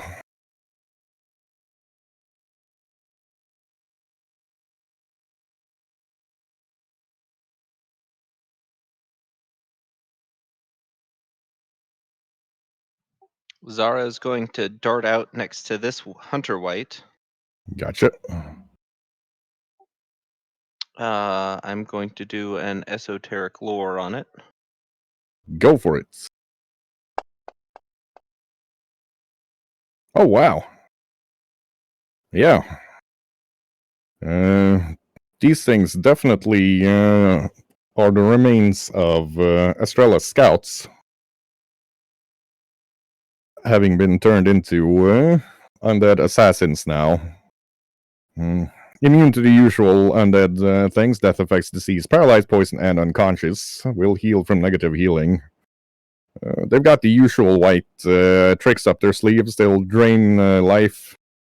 But these do it with their bows instead of swords like regular whites. And they do have a tendency to explode into piles of bone shard that hurt anybody who's next to them when they die. Other than that, no specific weaknesses. Then I will make it weak to myself, and I will swing at his forehead. Yeah, it is fast though, and it does manage to just about dodge that blow. And it is going to move back, not being aware how dangerous Sarah is. Provokes an attack of opportunity. That he does. Or she, in this case. That used to be a female orc, and that is a hit.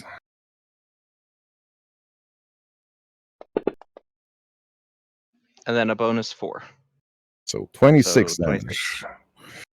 And then it's going to shoot twice at Zara. 34. That is a hit, I believe. Yes. How about the second one? That is a natural 20, so that's a critical. Oh. Roll your damage, sir. Roll your damage. The first one hits for 15 damage. Piercing. The second one hits for 33 piercing. And you can see the white healing itself.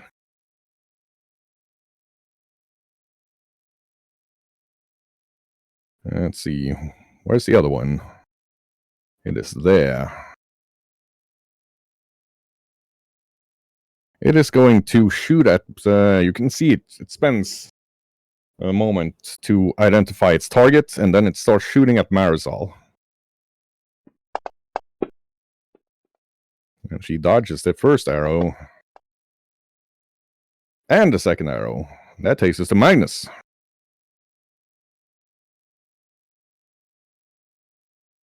Magnus will target the hunter and cast Disrupt Undead. Very well.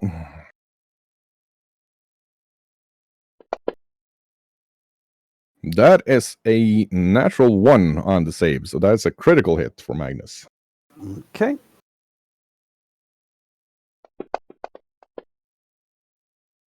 That's a lot of damage. Yeah, that thing definitely feels it. Yep. It's also enfeebled 1. Very nice. I'm not certain where that effect went. I'm going to have to look at it, but I'll add it to the white. You put it on Magnus. Silly me. Probably the next thing we want to do is learn how to do the targeting, but that's for later. Well, I did select the white, but there you go. As I said, we need to also learn how to do it. Yeah. Yes. You still have 2 actions, though. Having one done action. I that, can't remember what the enfeebling one is, if it's a 1 or 2 action casts. But it's not a 3 action, I'm pretty certain of that. it's a cantrip, so it's a single action. Yeah, that leaves you with 2 actions. Magnus will step up to the Warmaster. That gives the Grave Knight there an attack of opportunity against him. Naturally. Disrupt Undead is 2 action, by the way. Is It's it? 2 action, okay, thank you. Okay. Oh, right. Well, in that case, can I take back the step? I think we'll play this as As is. It does smack Magnus for 26 damage, 2 of them fire damage if you have any resistances. Okay. But he is now next to the Grave Knight's Lord there. Okay. Yep. That would be Magnus's 3 actions then. That would be indeed B minus's reactions. This Grave Knight here, having seen Sara come out, is going to move up here, which gives Magnus an attack of opportunity. Magnus happens to have his saber in his hand, so. He blocks the attack. And then it's going to hit Zara, Roran, Estrella, Eodi, and Edamir with a blast of acid. That's a DC 29 reflex save. Just double check my ranges here. Oh, come on. It does not, in fact, hit Edamir. Oh, okay, good. Oh dear. Estrella's not going to enjoy this very much. No. That is actually a critical failure for everybody except Roran, who succeeds. So Roran takes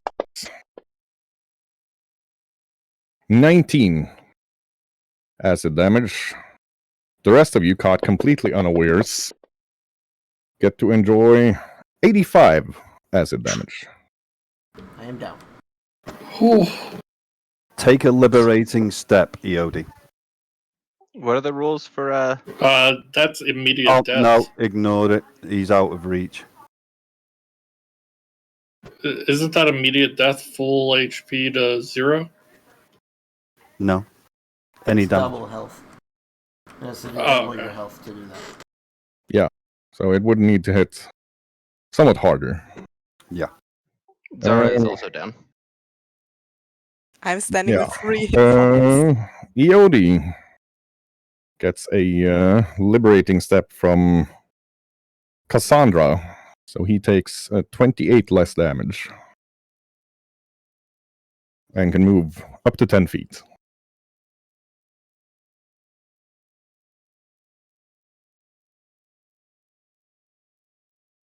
Then I am not down.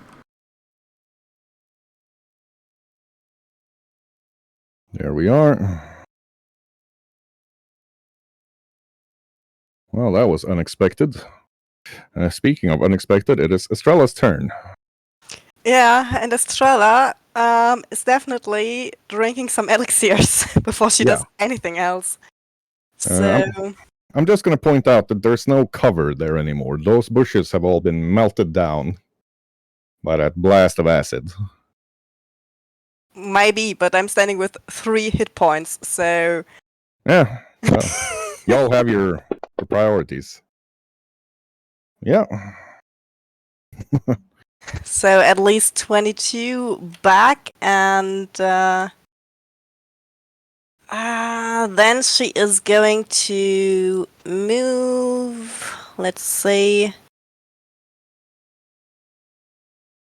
Yeah, she wants to move behind the bush over here and hide again. Very well. Give us a stealth roll. Yep, coming right up. Pretty certain nobody sees her. She sprints over and dives into a bush.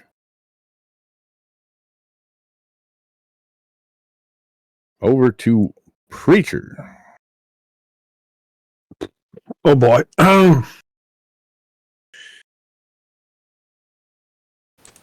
That's a good question. One,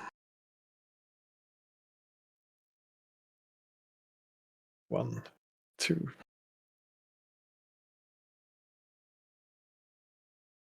Yeah, I'll run over here.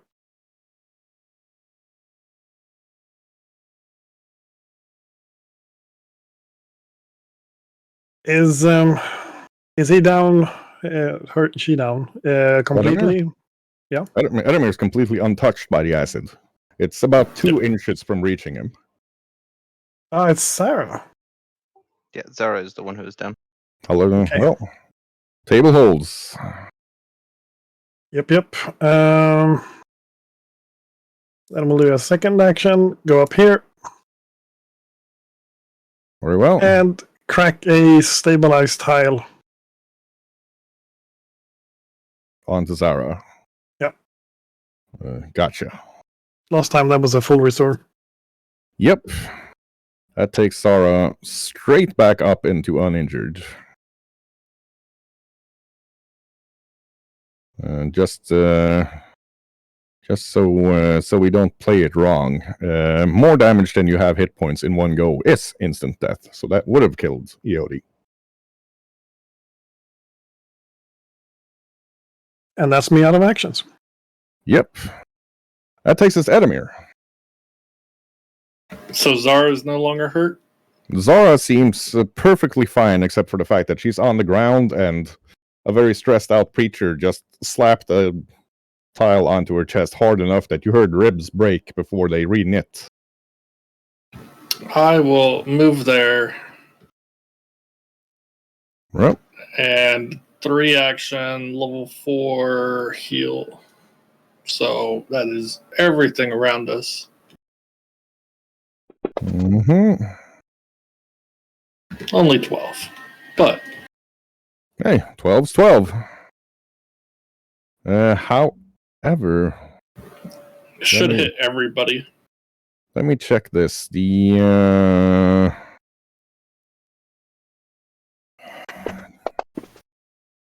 oh yeah, I forgot you're gonna roll magic. have to roll a caster check and beat a 35 due to the Grave Knight's sacrilegious aura.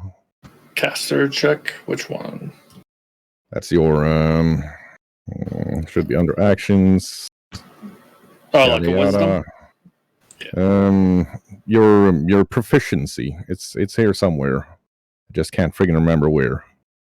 Because it's been a while since we did this. Your druid casting proficiency. It is at least 10 plus your level plus your wisdom score. Oh, my proficiency like 26. Yeah. Yeah. So you need to beat the 35 with a plus 26 roll. So I just rolled d20? Or how do I? Oh. Yeah, roll the d20 and add the 26. Oh dear. Yeah, Edamir's magic is just completely counteracted by the Grave Knight's sacrilegious aura. Standing in 3 of them proves to be a bit much, even for Edamir to be able to get through. Then Roar will move there. Cloppity clop. He's already taken his attack of opportunity. And attack the Grave Knight. Gotcha. That is the Acid Grave Knights. And that is a miss. All right. And that'll be it. The golem looks around, goes roar, and charges down towards Marisol. That is going to be a 2-action move for it, no matter how we try to cook that movement.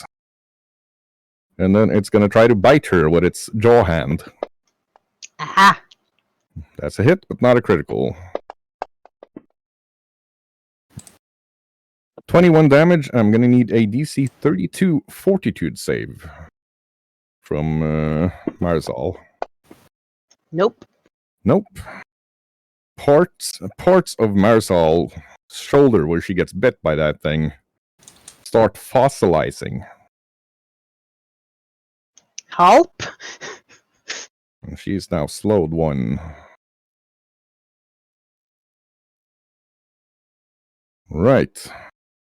That takes us to the Viscount, who gives Medora a grin, like, good fight, we're even now.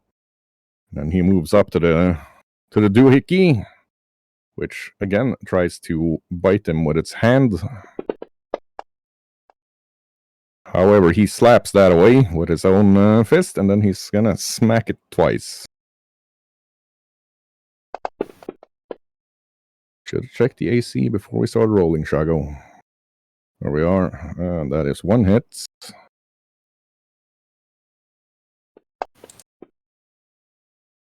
Two hits.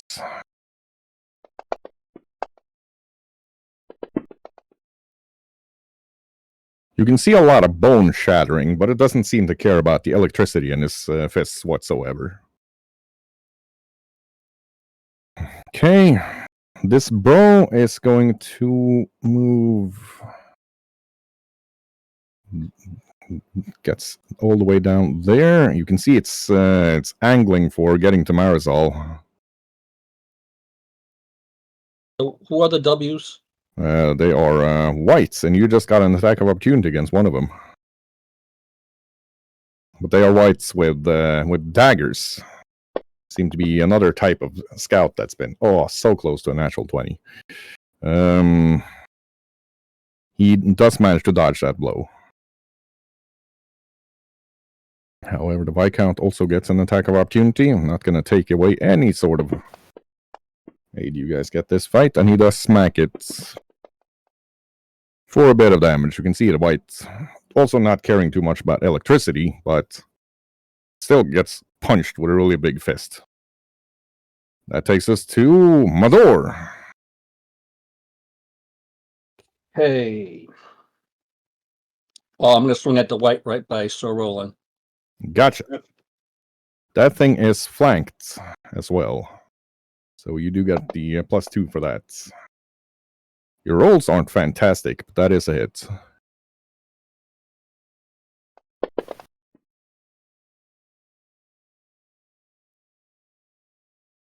All right. My lord. That is a miss.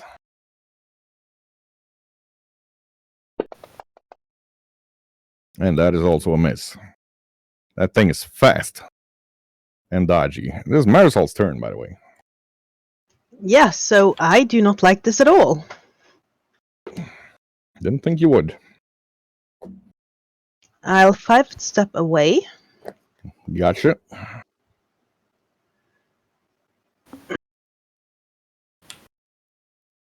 And then I'm gonna make myself worthy of all their things because I am currently unarmed until suddenly the iris of the sky shows up in my hands. And I aim. Very well. And I swear that this golem thing, it's going down. Gotcha.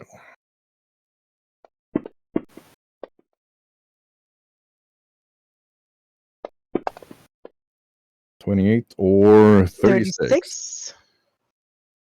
36 is a hit.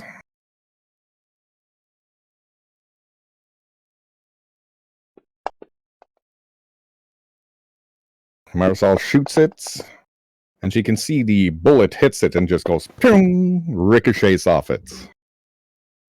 It doesn't even catch fire?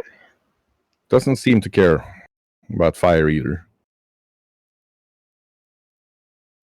That was a waste of time. I mumble to myself.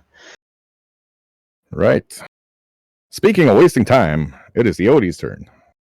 Wow. Okay. Yeah, I was planning on taking that segue to somewhere fun, but I failed on the way and didn't arrive at my destination. So, Sorry about that. So massive damage is double for you to die, right? But if a Yeah. spell has the death tag in it, if it one-shots you, you instantly die with no rolls. Ah, thank you. So we've played that wrong. Good to know. I just thought I that was stand interesting because I didn't know that there were death spells like that that would do that to you. I wasn't aware. I was aware of disintegrate, but nobody, not anymore. And I will move there, and then Yodi will tap himself and blur. Ah, my favorite spell. Yes, I knew you'd like that. And that will be my turn. There's now an Eodi-shaped smudge of air in Eodi's position. Takes us to Sir Roland, who shouts up at really pretty much anybody who can hear it. Like, we'll have reinforcements here in a minute. And then he is going to move over and interpose himself between the White and Marzal and try to smack it with his sword. And that he definitely does. That is a critical and a hit.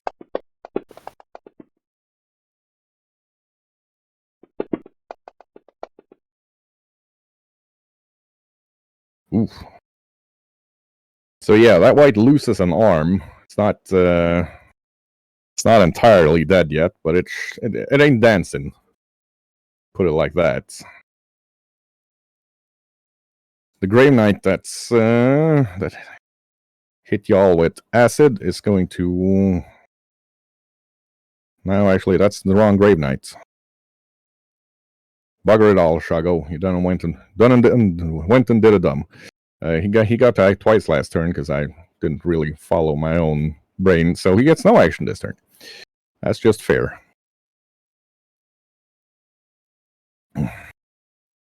Cassandra is gonna do one move up to the Grave Knight, and then she is gonna swing her flail at that thing. That is a natural 20. It's a good thing we're getting them for the NPCs also, and not just for you guys.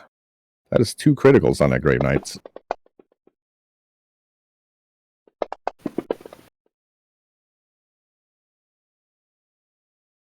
Thinking long thoughts.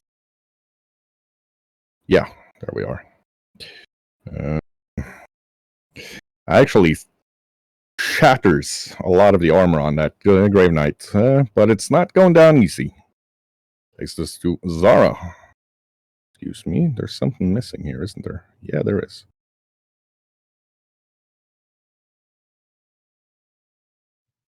Okay, Zara is going to use one action to make a duplicate of herself right here. Gotcha. Which then stands up, breaking the mirror that is in the reach of the Grave Knight. Yep. And then she is going to move to this position. Yep. Into the doorway of that building. Gotcha. Or adjacent to it, whichever one is more convenient. And that'll be my 3 actions. Very well. The Grave Knight War Master that I forgot, but that's next to Magnus, actually also has a grand flail, just like Cassandra does. It seems like this thing has been rejuvenated from the same order as well, because it looks like the desecrated armor of a paladin of Yautl. And she's gonna swing at Magnus twice. And that is going to be unpleasant. The first strike hits him for 70. And the second strike hits him for 77.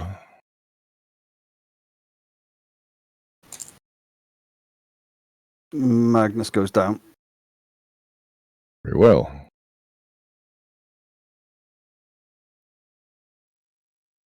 This Hunter White here is now aware that Zara is dangerous. It's also struggling to see any good opportunities. These things aren't stupid. They're just, evil and undead. Let us see what kind of tricks do you have up your sleeve? Huh. Impressive. Well, it's gonna accept the fact that this is dangerous, And it's going to move up here to try to find Estrella.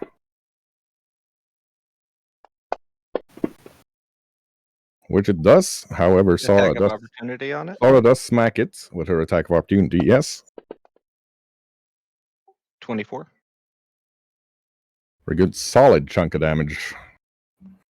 And then being too close to use its bow, it's going to try to claw Estrella's eyes out instead. Nimble dodge. Very well. So that takes you up to 27 AC. Meaning you actually nimble dodged that first strike, which would have hit. would have hit. Yeah, Estrella dodges both of those naughty claws. Trying to do unpleasant things to her. Nimble dodge is also a +2, not just a +1. Ah, very nice. This other Hunter White is going to move itself over here. So it's a double move for it.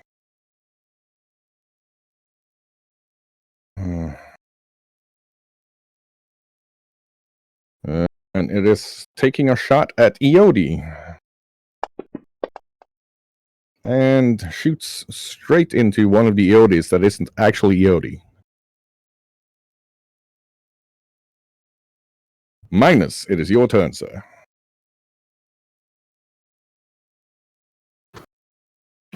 Sorry, I was a little bit slow on it, and I didn't want to interrupt. I wanted to Mutter's intervention.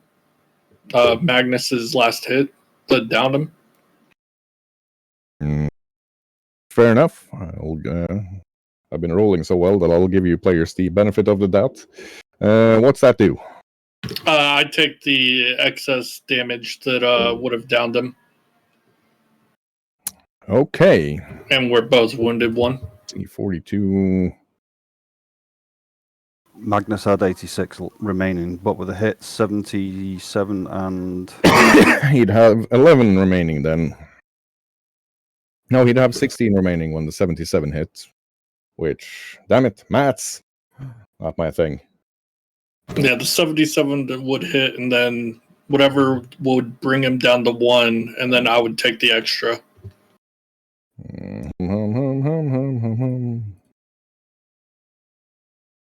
So that means he's on 1 hit point. Edamir's taken 60 damage.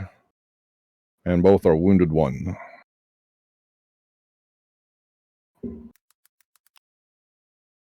Okay.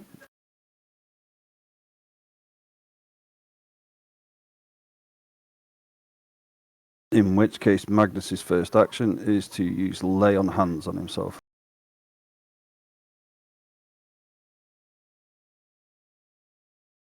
Right, that means you need to roll your casting modifier and beat a 41.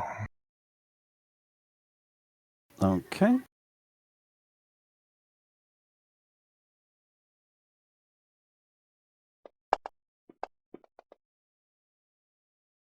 Nope. No.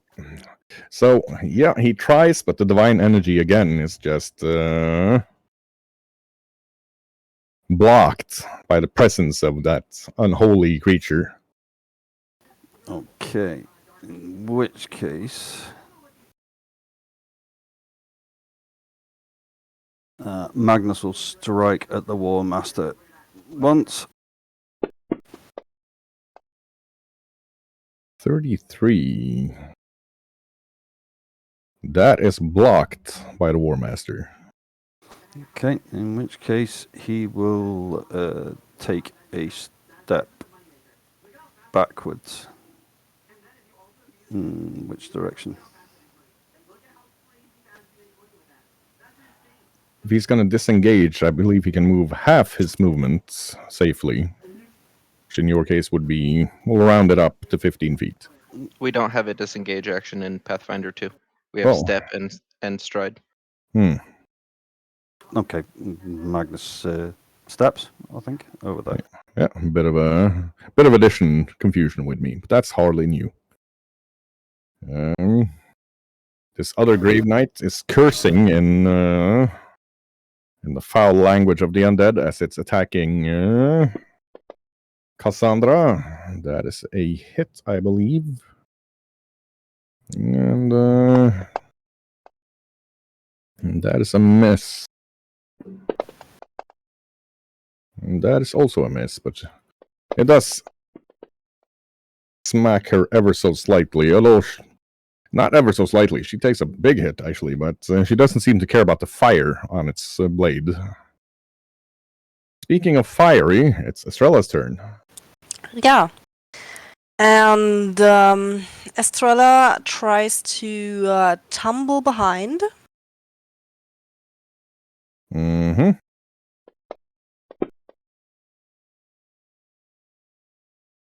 Good thing she's that good at acrobatics, because she does manage to do it. That is good. And of course, then she will attack. And now that she succeeded in tumbling behind, the enemy is flat-footed. Ah, excellent. Your dice are seriously trying to kill you. I don't know how many twos you've had, but it's more than once. Oh, and the Piranha's Kiss. That is a good hit. That is a good critical. A crit? Oh, nice. That also means I get the critical effect for knives.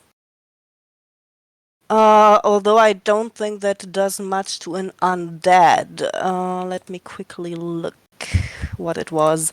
Knife. The target takes 1d6 persistent bleed damage. And I gain the item bonus. Yeah, no, it doesn't bleed, I guess. That's not gonna do much. This white ain't got time to bleed. You keep saying death, disease, paralyzed, poison, unconscious. They got blood. Fair point. It doesn't actually say anything about bleed here. That's another addition in confusion. So that's 1d6 bleeds. You gain an item bonus to this bleed damage equal to the weapon's item bonus to attack rolls, and it is a striking +1 weapon. Ow. Very well. Yeah, it's gonna bleed a fair bit actually from that. So 1d6. Oh yeah. Yeah, that thing is now just squirting undead juice everywhere. And with my third action, I am going to, well, you know, Estrella, run further away. Very well. Stick and move, Estrella and Muhammad Ali. Speaking of Muhammad Ali, it is Preacher's turn. Thank you. Well, the War Master is clearly the biggest threat, so I'll go around and down towards that edge so I can escape the range of the white. Gotcha. And just hammer the guy. It's a her, but yes. The person. I don't have a transported, but I was doing a stance first, so action 1 stance, movement 2, and then fleur of blows. Gotcha.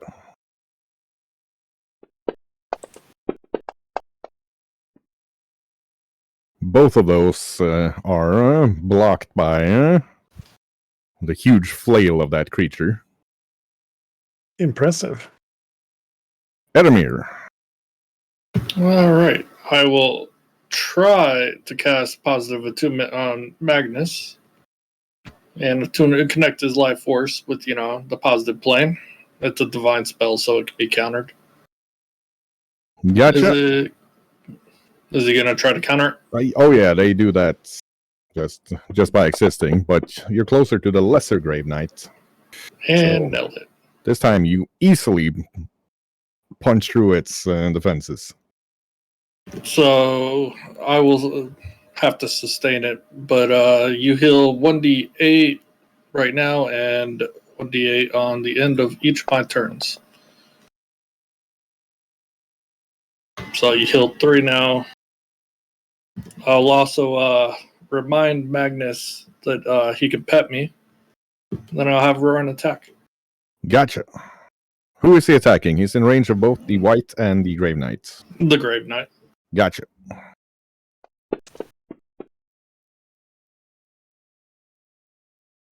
That is a miss.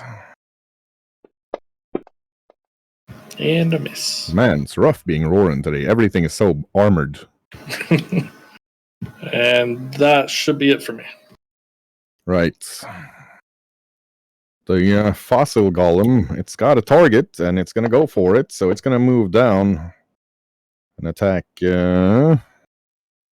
Marisol, although it is going to take an attack of opportunity from Viscount on the way there.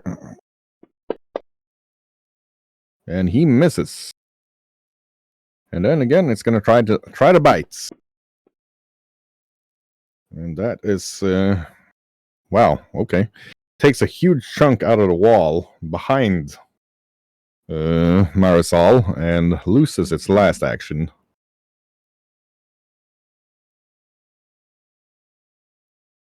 The Viscount looks over at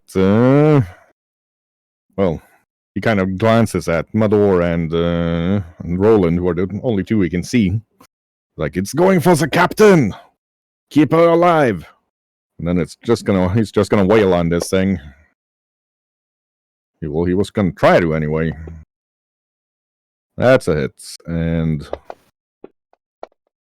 another miss. You can see where he smacks it, that the fossilized bone is taking a fair bit of damage, actually, but the electricity, again, does nothing. And these guys, he's going to move so that he can stab Marisol, provoking another attack of opportunity from Sir Roland, who is where?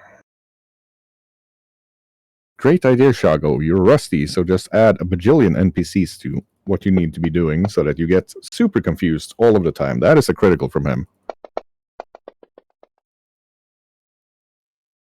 And that white is not going to be stabbing anybody because it just got its head taken off by a greatsword.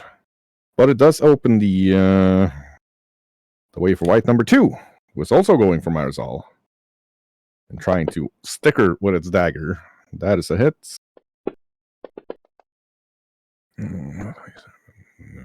Let's see. 2 hits. So it gets her for a total of 20 piercing damage. You can see it's growing more muscular and faster as it stabs her. The other one's going to go for Marisol as well. That's an attack of opportunity for Mador. That's a critical. Means he stops right where I hit him.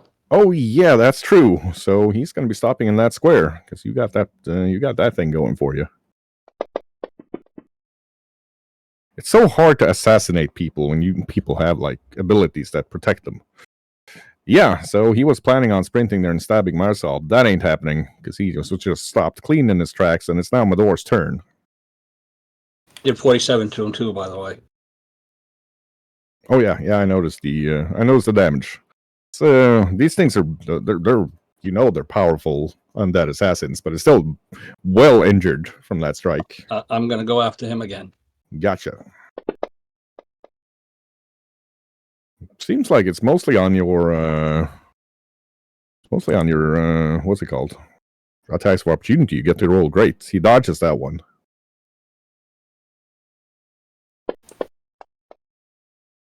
Fumble. My lord.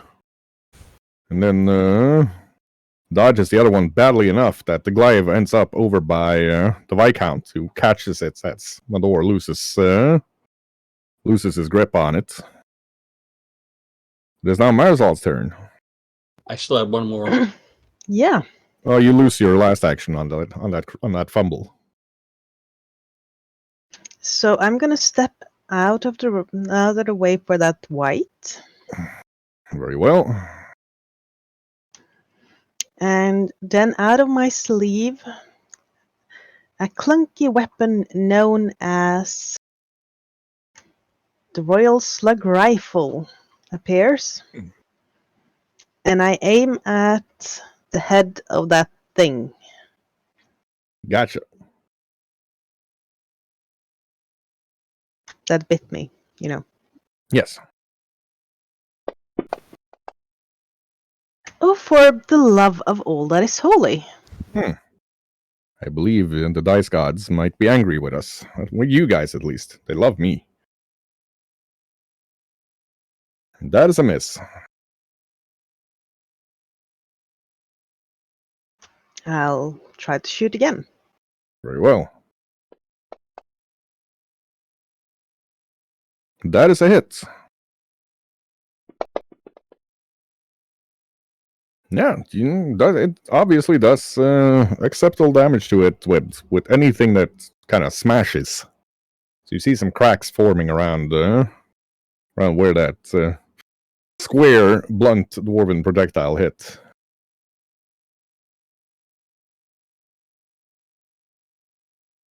If so, the Iris of the Sky should have done something as well, because that's also concussive. Is it? Ah, well. I forgot that the Iris of the Sky was concussive. I didn't think it was. Roll your damage for the Iris of the Sky hit. No, actually, you did. Yeah. That's going to be 17 more. Very well. She has... no, she slowed one, so that was her 2 actions, actually.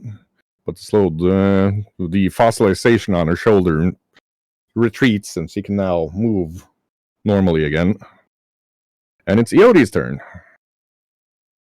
Yes.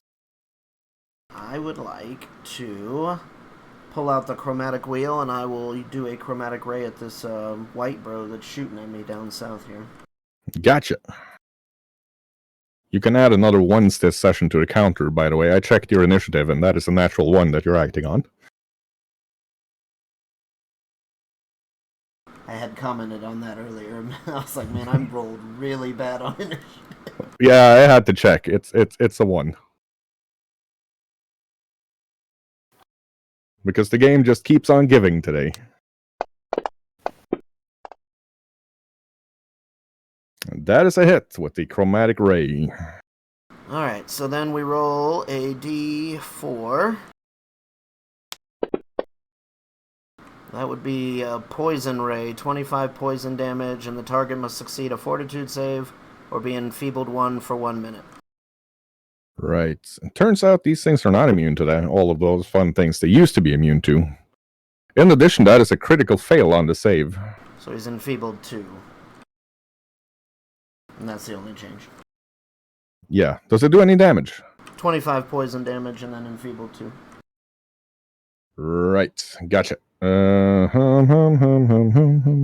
I will slide over here behind this bush. Math. And then enfeebled. Have to. There we are. Thank you. Slide over towards that bush. Gotcha. Actually. There we are. That thing is... You don't know what kind of poison that was that affects the undead, but it's kind of falling apart. It is not in great shape. There we are. It is now Sir Roland's turn again. He's going to go to town on that white that's attacking Marisol. That is a critical hit. And a miss. These guys don't have way better stats than y'all, but I'm just not rolling like a muppet. There we are. That white takes a proper beating. Let's see, where are you at? Probably white. There we are. And this that thing is definitely no longer dancing and singing. Big old Grave Knight bro, who now actually gets to act, is going to try to smack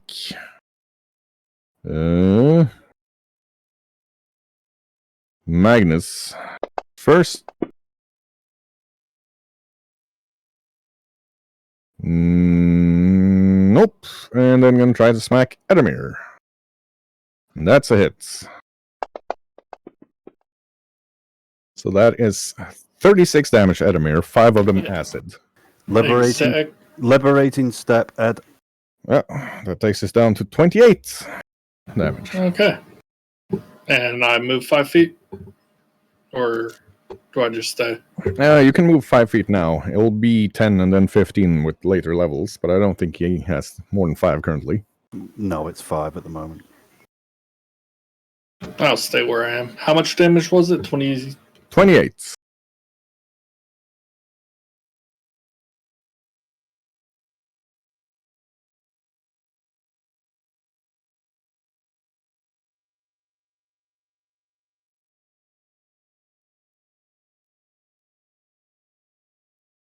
See.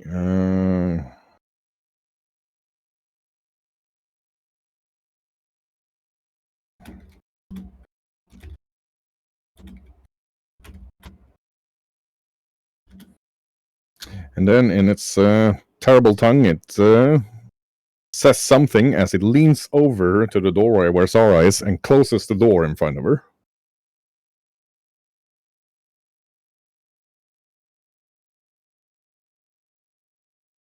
This War Master is going to attack Preacher. That is a crit. That is actually a miss. And that is a regular hit.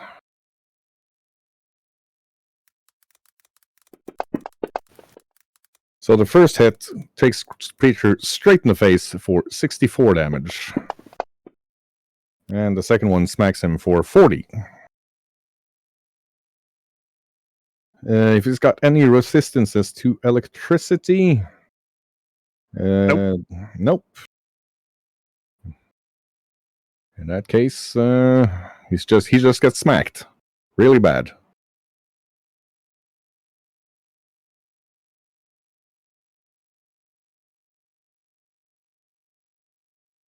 And then, yeah, that was 3 attacks, actually. Dang it. Over to Cassandra. Who, again, has a critical with her flail against the Grave Knight she's fighting. Sends that armor completely shattered. Just, bits of it flying everywhere. And she, next she moves up here. Sort of gives Preacher the sort of wave to go be somewhere else. And stares the War Master in the eyes and goes, "Fight me instead, mother. At least you'll have some proper opposition." And it is Zara's turn. Zara is going to pull out her wand of blur and blur herself. Is there a window in this building? Oh yeah, several. Is there one up in the north side of the building by the Hunter White? Oh yeah. Right behind it. Zara's going to teleport here. Yeet. And that's my 3 actions. Well, there we are.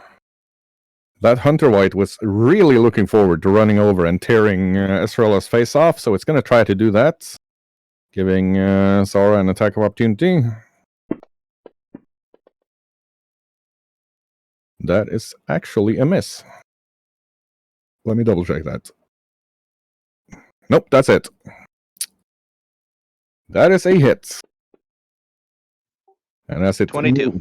As it moves up to tear Esrela's face off, Zara instead gets it straight in the face with her shattered talon and tears the Hunter White's face off. And it falls down, completely and utterly destroyed. The other one here is gonna move up to get a better angle at Eodi. Shoots at him. Shoots the wrong Eodi again. 2 arrows straight through one of the not Eodis. That takes us to minus. Okay, Magnus will pet the fox. Yeah. What does it do? You healed 30. Okay. Magnus's second action will be to withdraw right in front of that Hunter White. Gotcha. That's going to have to be a move. He can't use a withdrawal. Move 20 feet. Yep, that's fine. And that means he is going to be taking an attack of opportunity from that Grave Knight there. Swings its acid greatsword at him. Barely shaves some hairs off of Edemir's back as Magnus jumps over the low blow. It was trying to hit him in the legs, and it misses. Still Magnus's turn. And Magnus will swing at the Hunter White. That's a critical.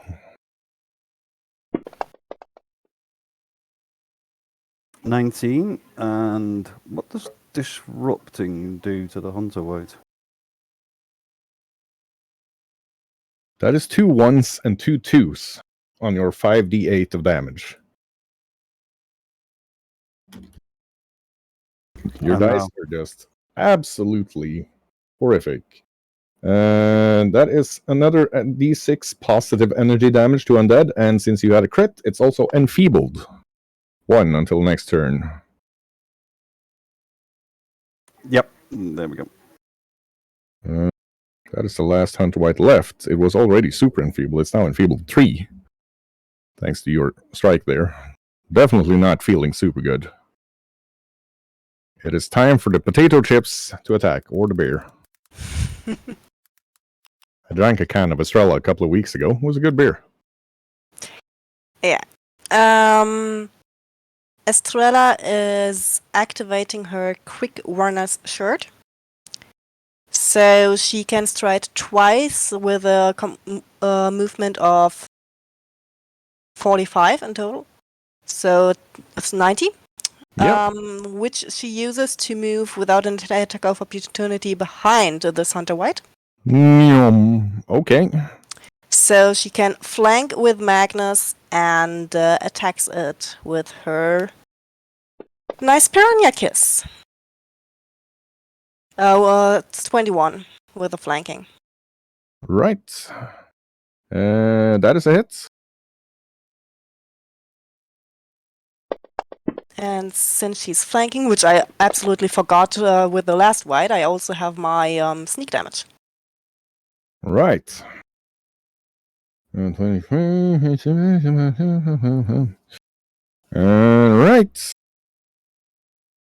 As she swings the piranha's kiss, Magnus can see another part of another tattoo starting to form on her wrists.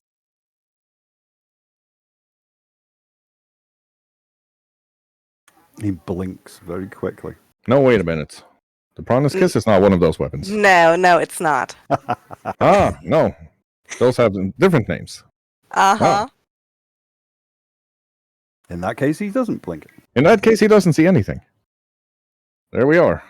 Speaking of not knowing anything, Jon Snow, it is Preacher's turn. Yep. I attempt to pull back from this guy. This person. Still a lady. Very well. Pet the fox. Disengaging without any issue. Pet the fox. 1 second. You just know he has that spell so he can get extra pets. Yes. And why not? If Tiny Dog could cast that spell, you know she would. This is true. Tiny 15. Dog would sustain it all day. Probably. 15 back to Preacher. Then I spend another action on drinking one of Master Iori's lovely elixirs of life, which is a +6 on that, so 12 more. You can see Preacher. There are bits of terracotta falling off after the blows from that mace, but he's still up and moving about. Yeah, although not much of him. That would be move, action. So that takes us over to Edemir, unless you're hasted and I wasn't aware of it. Nope, that is all. Yeah. 1 action to sustain spell. That's D8 back to Magnus. At the end of my turn, yeah.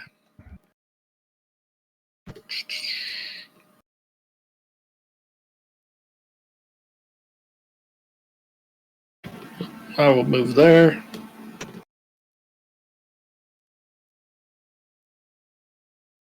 Back into the remaining patch of bush, not destroyed by the acid.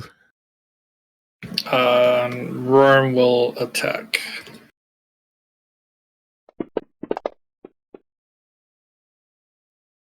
That is a miss. And oh,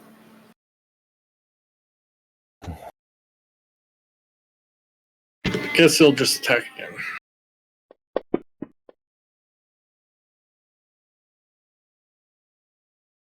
That is another miss.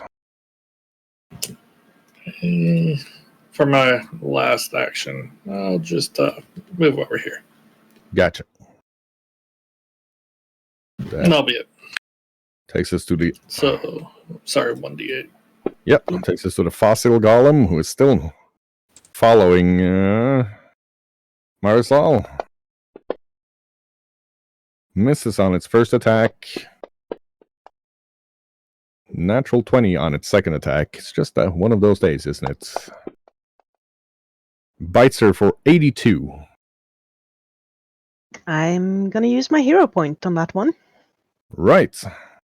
So she manages to barely pull out of the way, is left standing on 1 hit point, but still bleeding pretty massively as that T-Rex skeleton hand almost takes her head off.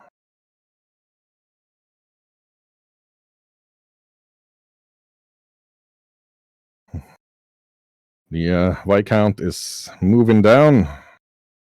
Like, my lady, we just became friends. Try not to get your head taken off. Doing the best I can, sir. And, no, those 2 hits, actually. He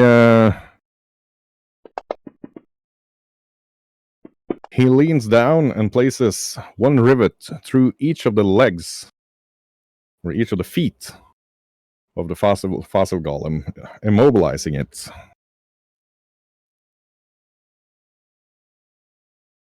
This Prowler White here is going to try to move up towards Marisol, but again, there's an attack of opportunity involved.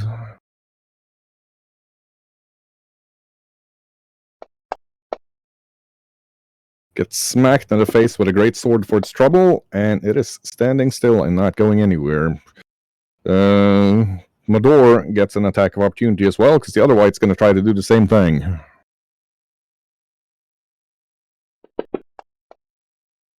Oh, my lord. That is up to 6 once this session, I believe. 2 of them from Mador. That would have been with my fist, since I didn't think of getting a weapon yet, since it's not my turn. Right. My bad. That's going to be a move. Up. Got to see if it can actually get where it wants to go in one go. 25. 20. Oh, yeah. It can get up, and it's going to try to stab Marisol with its Nif. And just barely, by a hair's breadth, misses, catching the cuff of her shirt, and instead, Mador. Curious, if I call forth my glaive, will it show through my gauntlet again? You've never tried, but probably not, because they're stored in there. It's not a recalling weapon. All right, then I'm going to draw a shield and the whatever that one, that flaming spear. Yeah. Approach the fossil dude. Right. So that is no action for summoning shield and spear, 1 for approaching, and that leaves Mador with 1 action still. This automatically comes on, automatically flames. Yep, it flames on, and is now a flaming dueling spear, actually. But with the dice you have today, It could be a Holy Avenger and still wouldn't matter. Marzal. Yeah.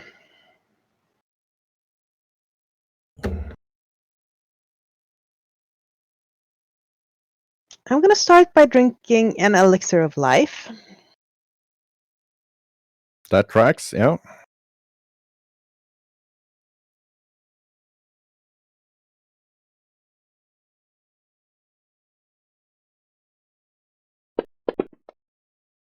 Oh, brilliant! 11 back. Yay! Lovely.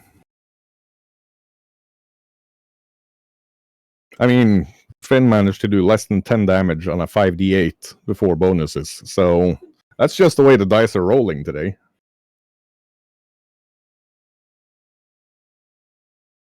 Yeah, and I look around and I see that if I try to shoot anything right now, I have 3 things that'll try to instantly kill me. So I'll just drink another potion. Very well.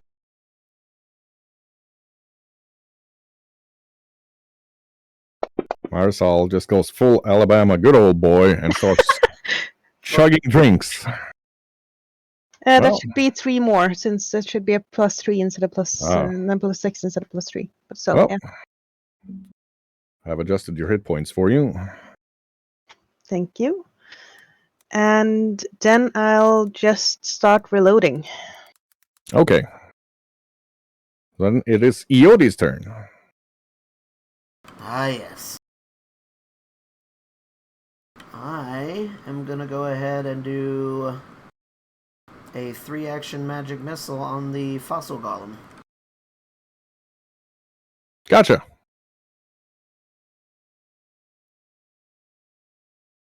And you see, doink, doink, doink. Those 3 missiles hit it and do absolutely nothing. Right, I'll be back in just a moment.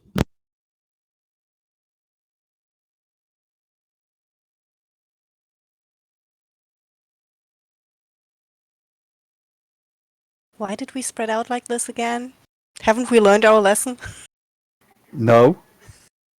This time we didn't really have a choice, though, since you guys got in up there and the rest of us were watching a duel. And spread out all over the map. They kind of spread out first, so we had to counter their spread because they had archers. And also, why are they trying to kill me? I haven't done them anything, literally.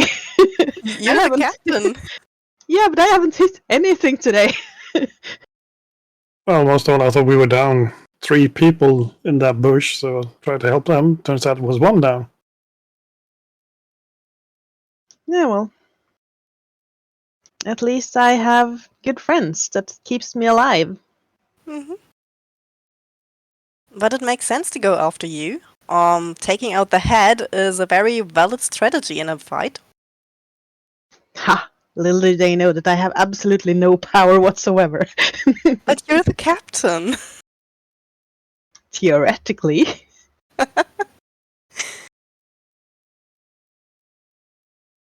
You know you don't have to keep that position, right? Don't give her ideas. Shh. Screw you guys, I'm going home. No, we need you. I didn't say go home, I just said you didn't need to keep the captain's position. I'm getting used to it. I hate these guys. Healing or doing any of my damage is hard since like all of my stuff is divine. Anything you can throw over 30 feet? No. There you go then.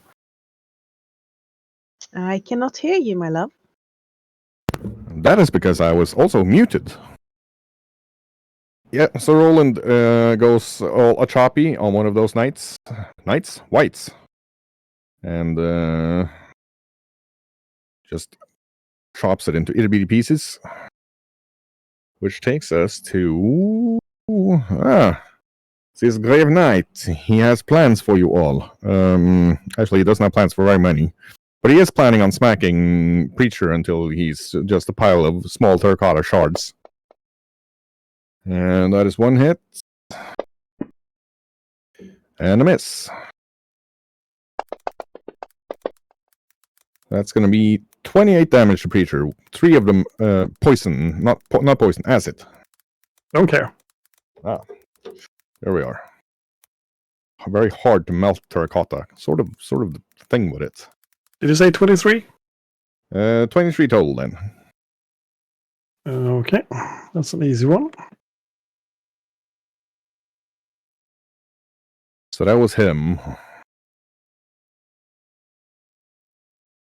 The War Master is going to go to town on Cassandra. That is a natural 1. Okay. Her attack easily blocked by Cassandra. The next attack or action she uses to open a portal. And on her third action, her armor flares up, giving a free move to her allies, which she and the Grave Knight used to step into that portal and disappear.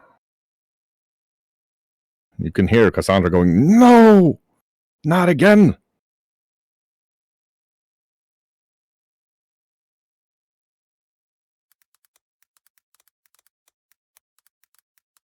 That takes us to Zara.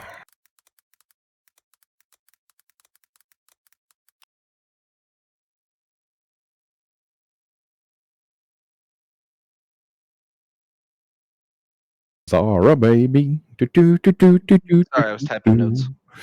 That's fine.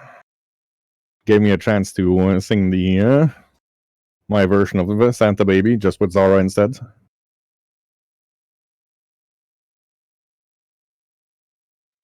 Zara will move there.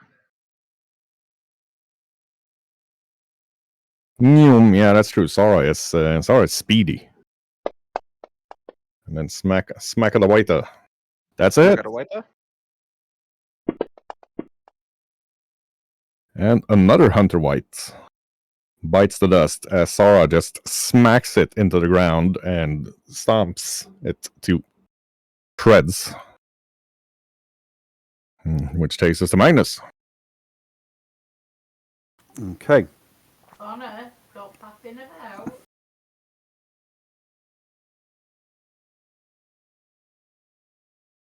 Okay. Right, now where Magnus are your will pants? step over to Preacher and treat him to a 2-action heal. Level 3. So that is 37 hit points back. That would be a level 2 for a strong single target, but yes. Or a 2-action for a strong single target, I mean. But at level 3, yes. Preacher is now more or less cohesive again. And that's Magnus's turn. That's it's Estrella's sight. Yes, Estrella is moving up to the big golem, and since I can sneak in my full speed, I'm going to use the underhanded assault, which lets me sneak up on the enemy as if I were hidden with a -2 on my stealth. Very well. And if I succeed, I will tell you then. First, I have to succeed. Yeah, that means -2 is in it already. so that is in it already. So that just barely succeeds. That is good. So, where is it again? Yeah, that means at the end of this move I can melee strike. So that is my 1 attack, and yeah, I sneaked up. So you know what? Sneaky. Yep. There we go. That just sort of scrapes the fossilized skeleton and does nothing except for that. Preacher's turn. Okay. Then I'll activate my Windrunner's shirt and do a double in one. And hammer him. I'm going to even try and grab him, so combat grab. On the flare of blows coming up. Very well.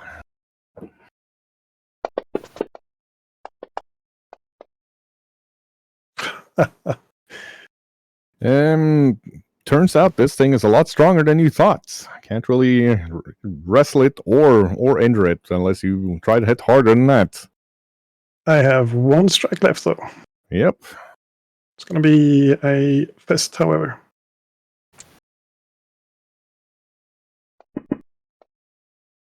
Oh, and one. How lovely. Lovely. So Magnus tries to strike it, gets his arm caught up in its hand fist as it's trying to punch Marisol, and he actually gets thrown up onto the roof. Give me a DC 10 acrobatics to not take any damage from the fall.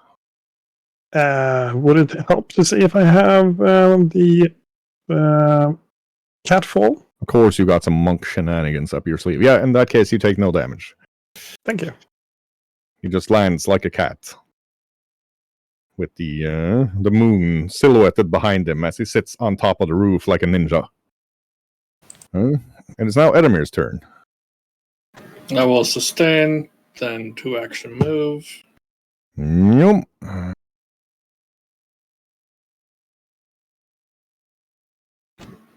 Roaring will 2 action move. And the D8 of healing. And that's it. Back to Magnus. The fossil golem still focusing on Marisol. It's a natural 1. So it punches the white right next to Marisol for a cool 66 damage. That white is still alive, but it sure ain't enjoying it right now. Loses 1 action, and then it's gonna try to punch Marisol again. That's the same white I did 47 points of damage to? Yep. They're tough. And misses Marisol again with its second strike.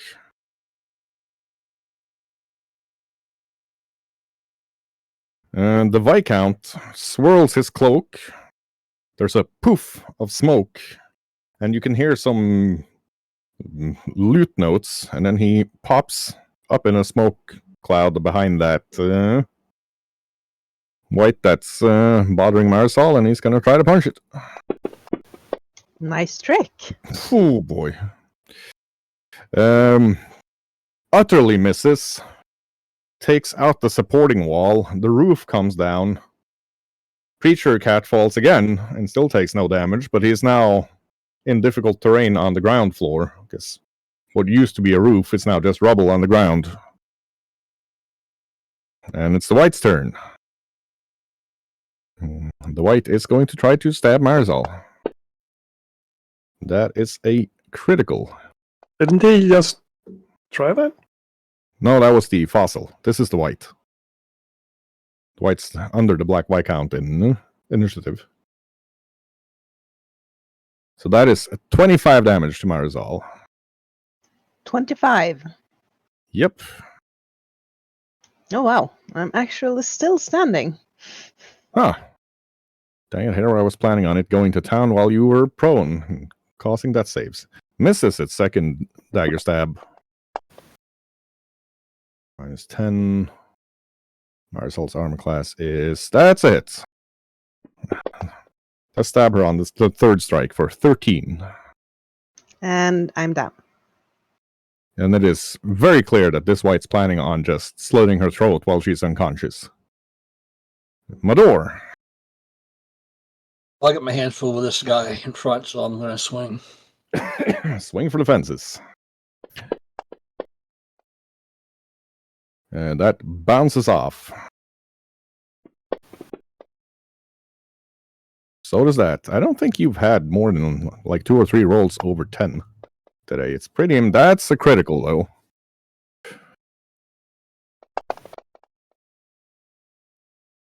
Mador comes in with the flaming dueling spear.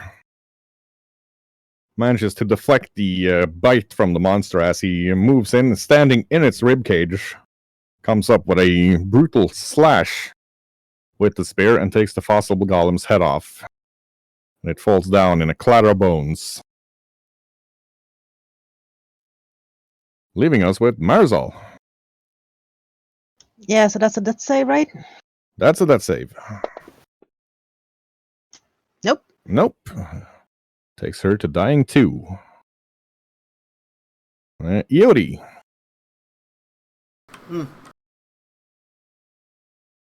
Well, I will use 2 actions and open a dimension door and come out next to Marisol.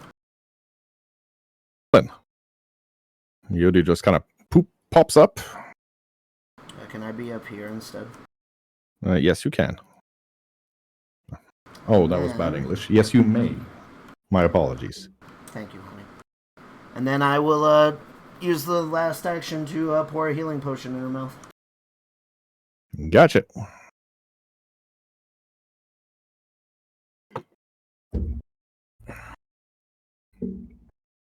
So just roll your healing, and that takes her over to wounded 1 instead of dying 2. I've never actually drank one of these. Is it 4d6? 3d6 plus 6.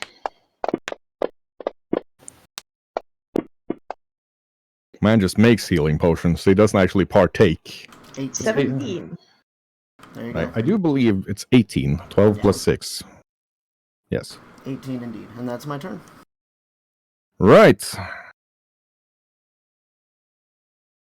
In that case, we'll jump to Zara.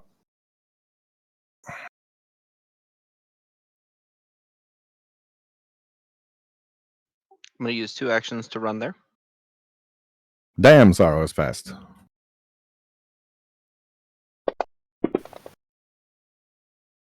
And that's a critical.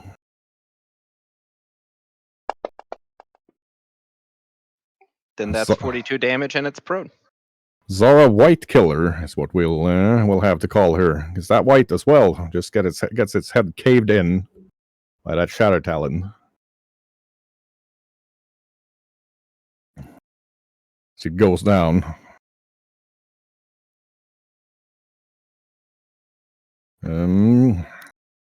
There's not so much silence around you. You can hear there's fighting outside of the compound as well. Sound of spells exploding and that sort of thing. Yeah, the Viscount looks up at you and like, Sir Roland, keep the captain alive while me and the Inquisitor go out and aid our forces in regaining control. No. He starts moving down towards the gates before he looks up at Cassandra, who is... You can see her with just the tips of her fingers trying to keep that portal open, but obviously a losing proposition as he shouts at her. You, Inquisitor! We do not have the time for your silliness. You must follow me now. And she moves down to move out of the gate with him.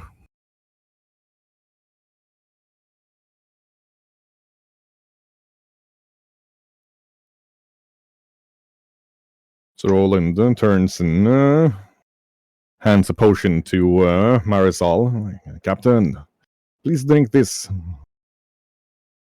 I'm not gonna ask what it is and just shrug it. Yeah. That restores 120 hit points. So back to normal then. Except you still have the wounded 1 condition. No, you don't, because you've been healed. My bad. I look up at Master Yodi when I sit there on the ground and I say, "Thank you, Master Yodi, for the hoard." And I hand him a coin, and this time it's a platinum. The horde grows. Being heavily wounded, I'm gonna go over to Zara and be like, I know it's sad, but don't worry, there'll be plenty of Herkos in your life. You'll find another. Zara's gonna eyeball him and be like, "Found one." Oh God.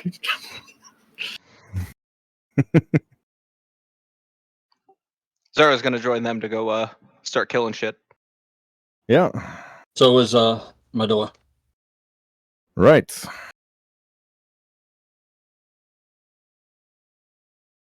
Up to the walls, perhaps? I look After I at pick up my glaive. Sir Roland.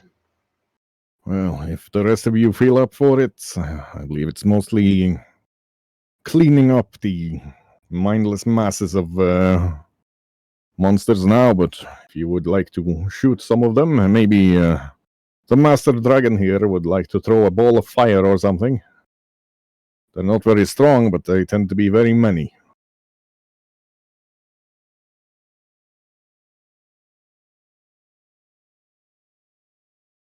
Well, I'm up for it. I finished reloading my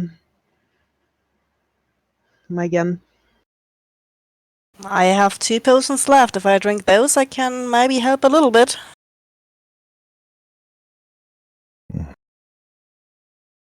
I'm going to go over to the Viscount, touch him, and cast the positive attunement, and mumble under my breath. Hopefully, this makes him a better, more amenable person. Yeah. He's positively attuned. He's like, I feel refreshed.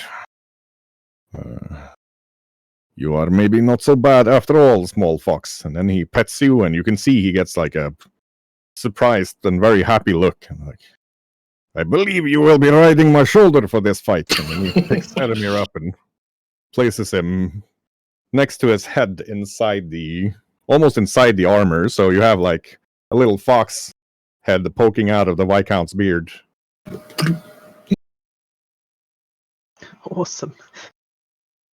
And I do believe that on that note, we are going to end this session, and we are going to go to our off-screen debrief with the party. This episode will be up on the YouTube sometime within the next 14 working days, hopefully tomorrow.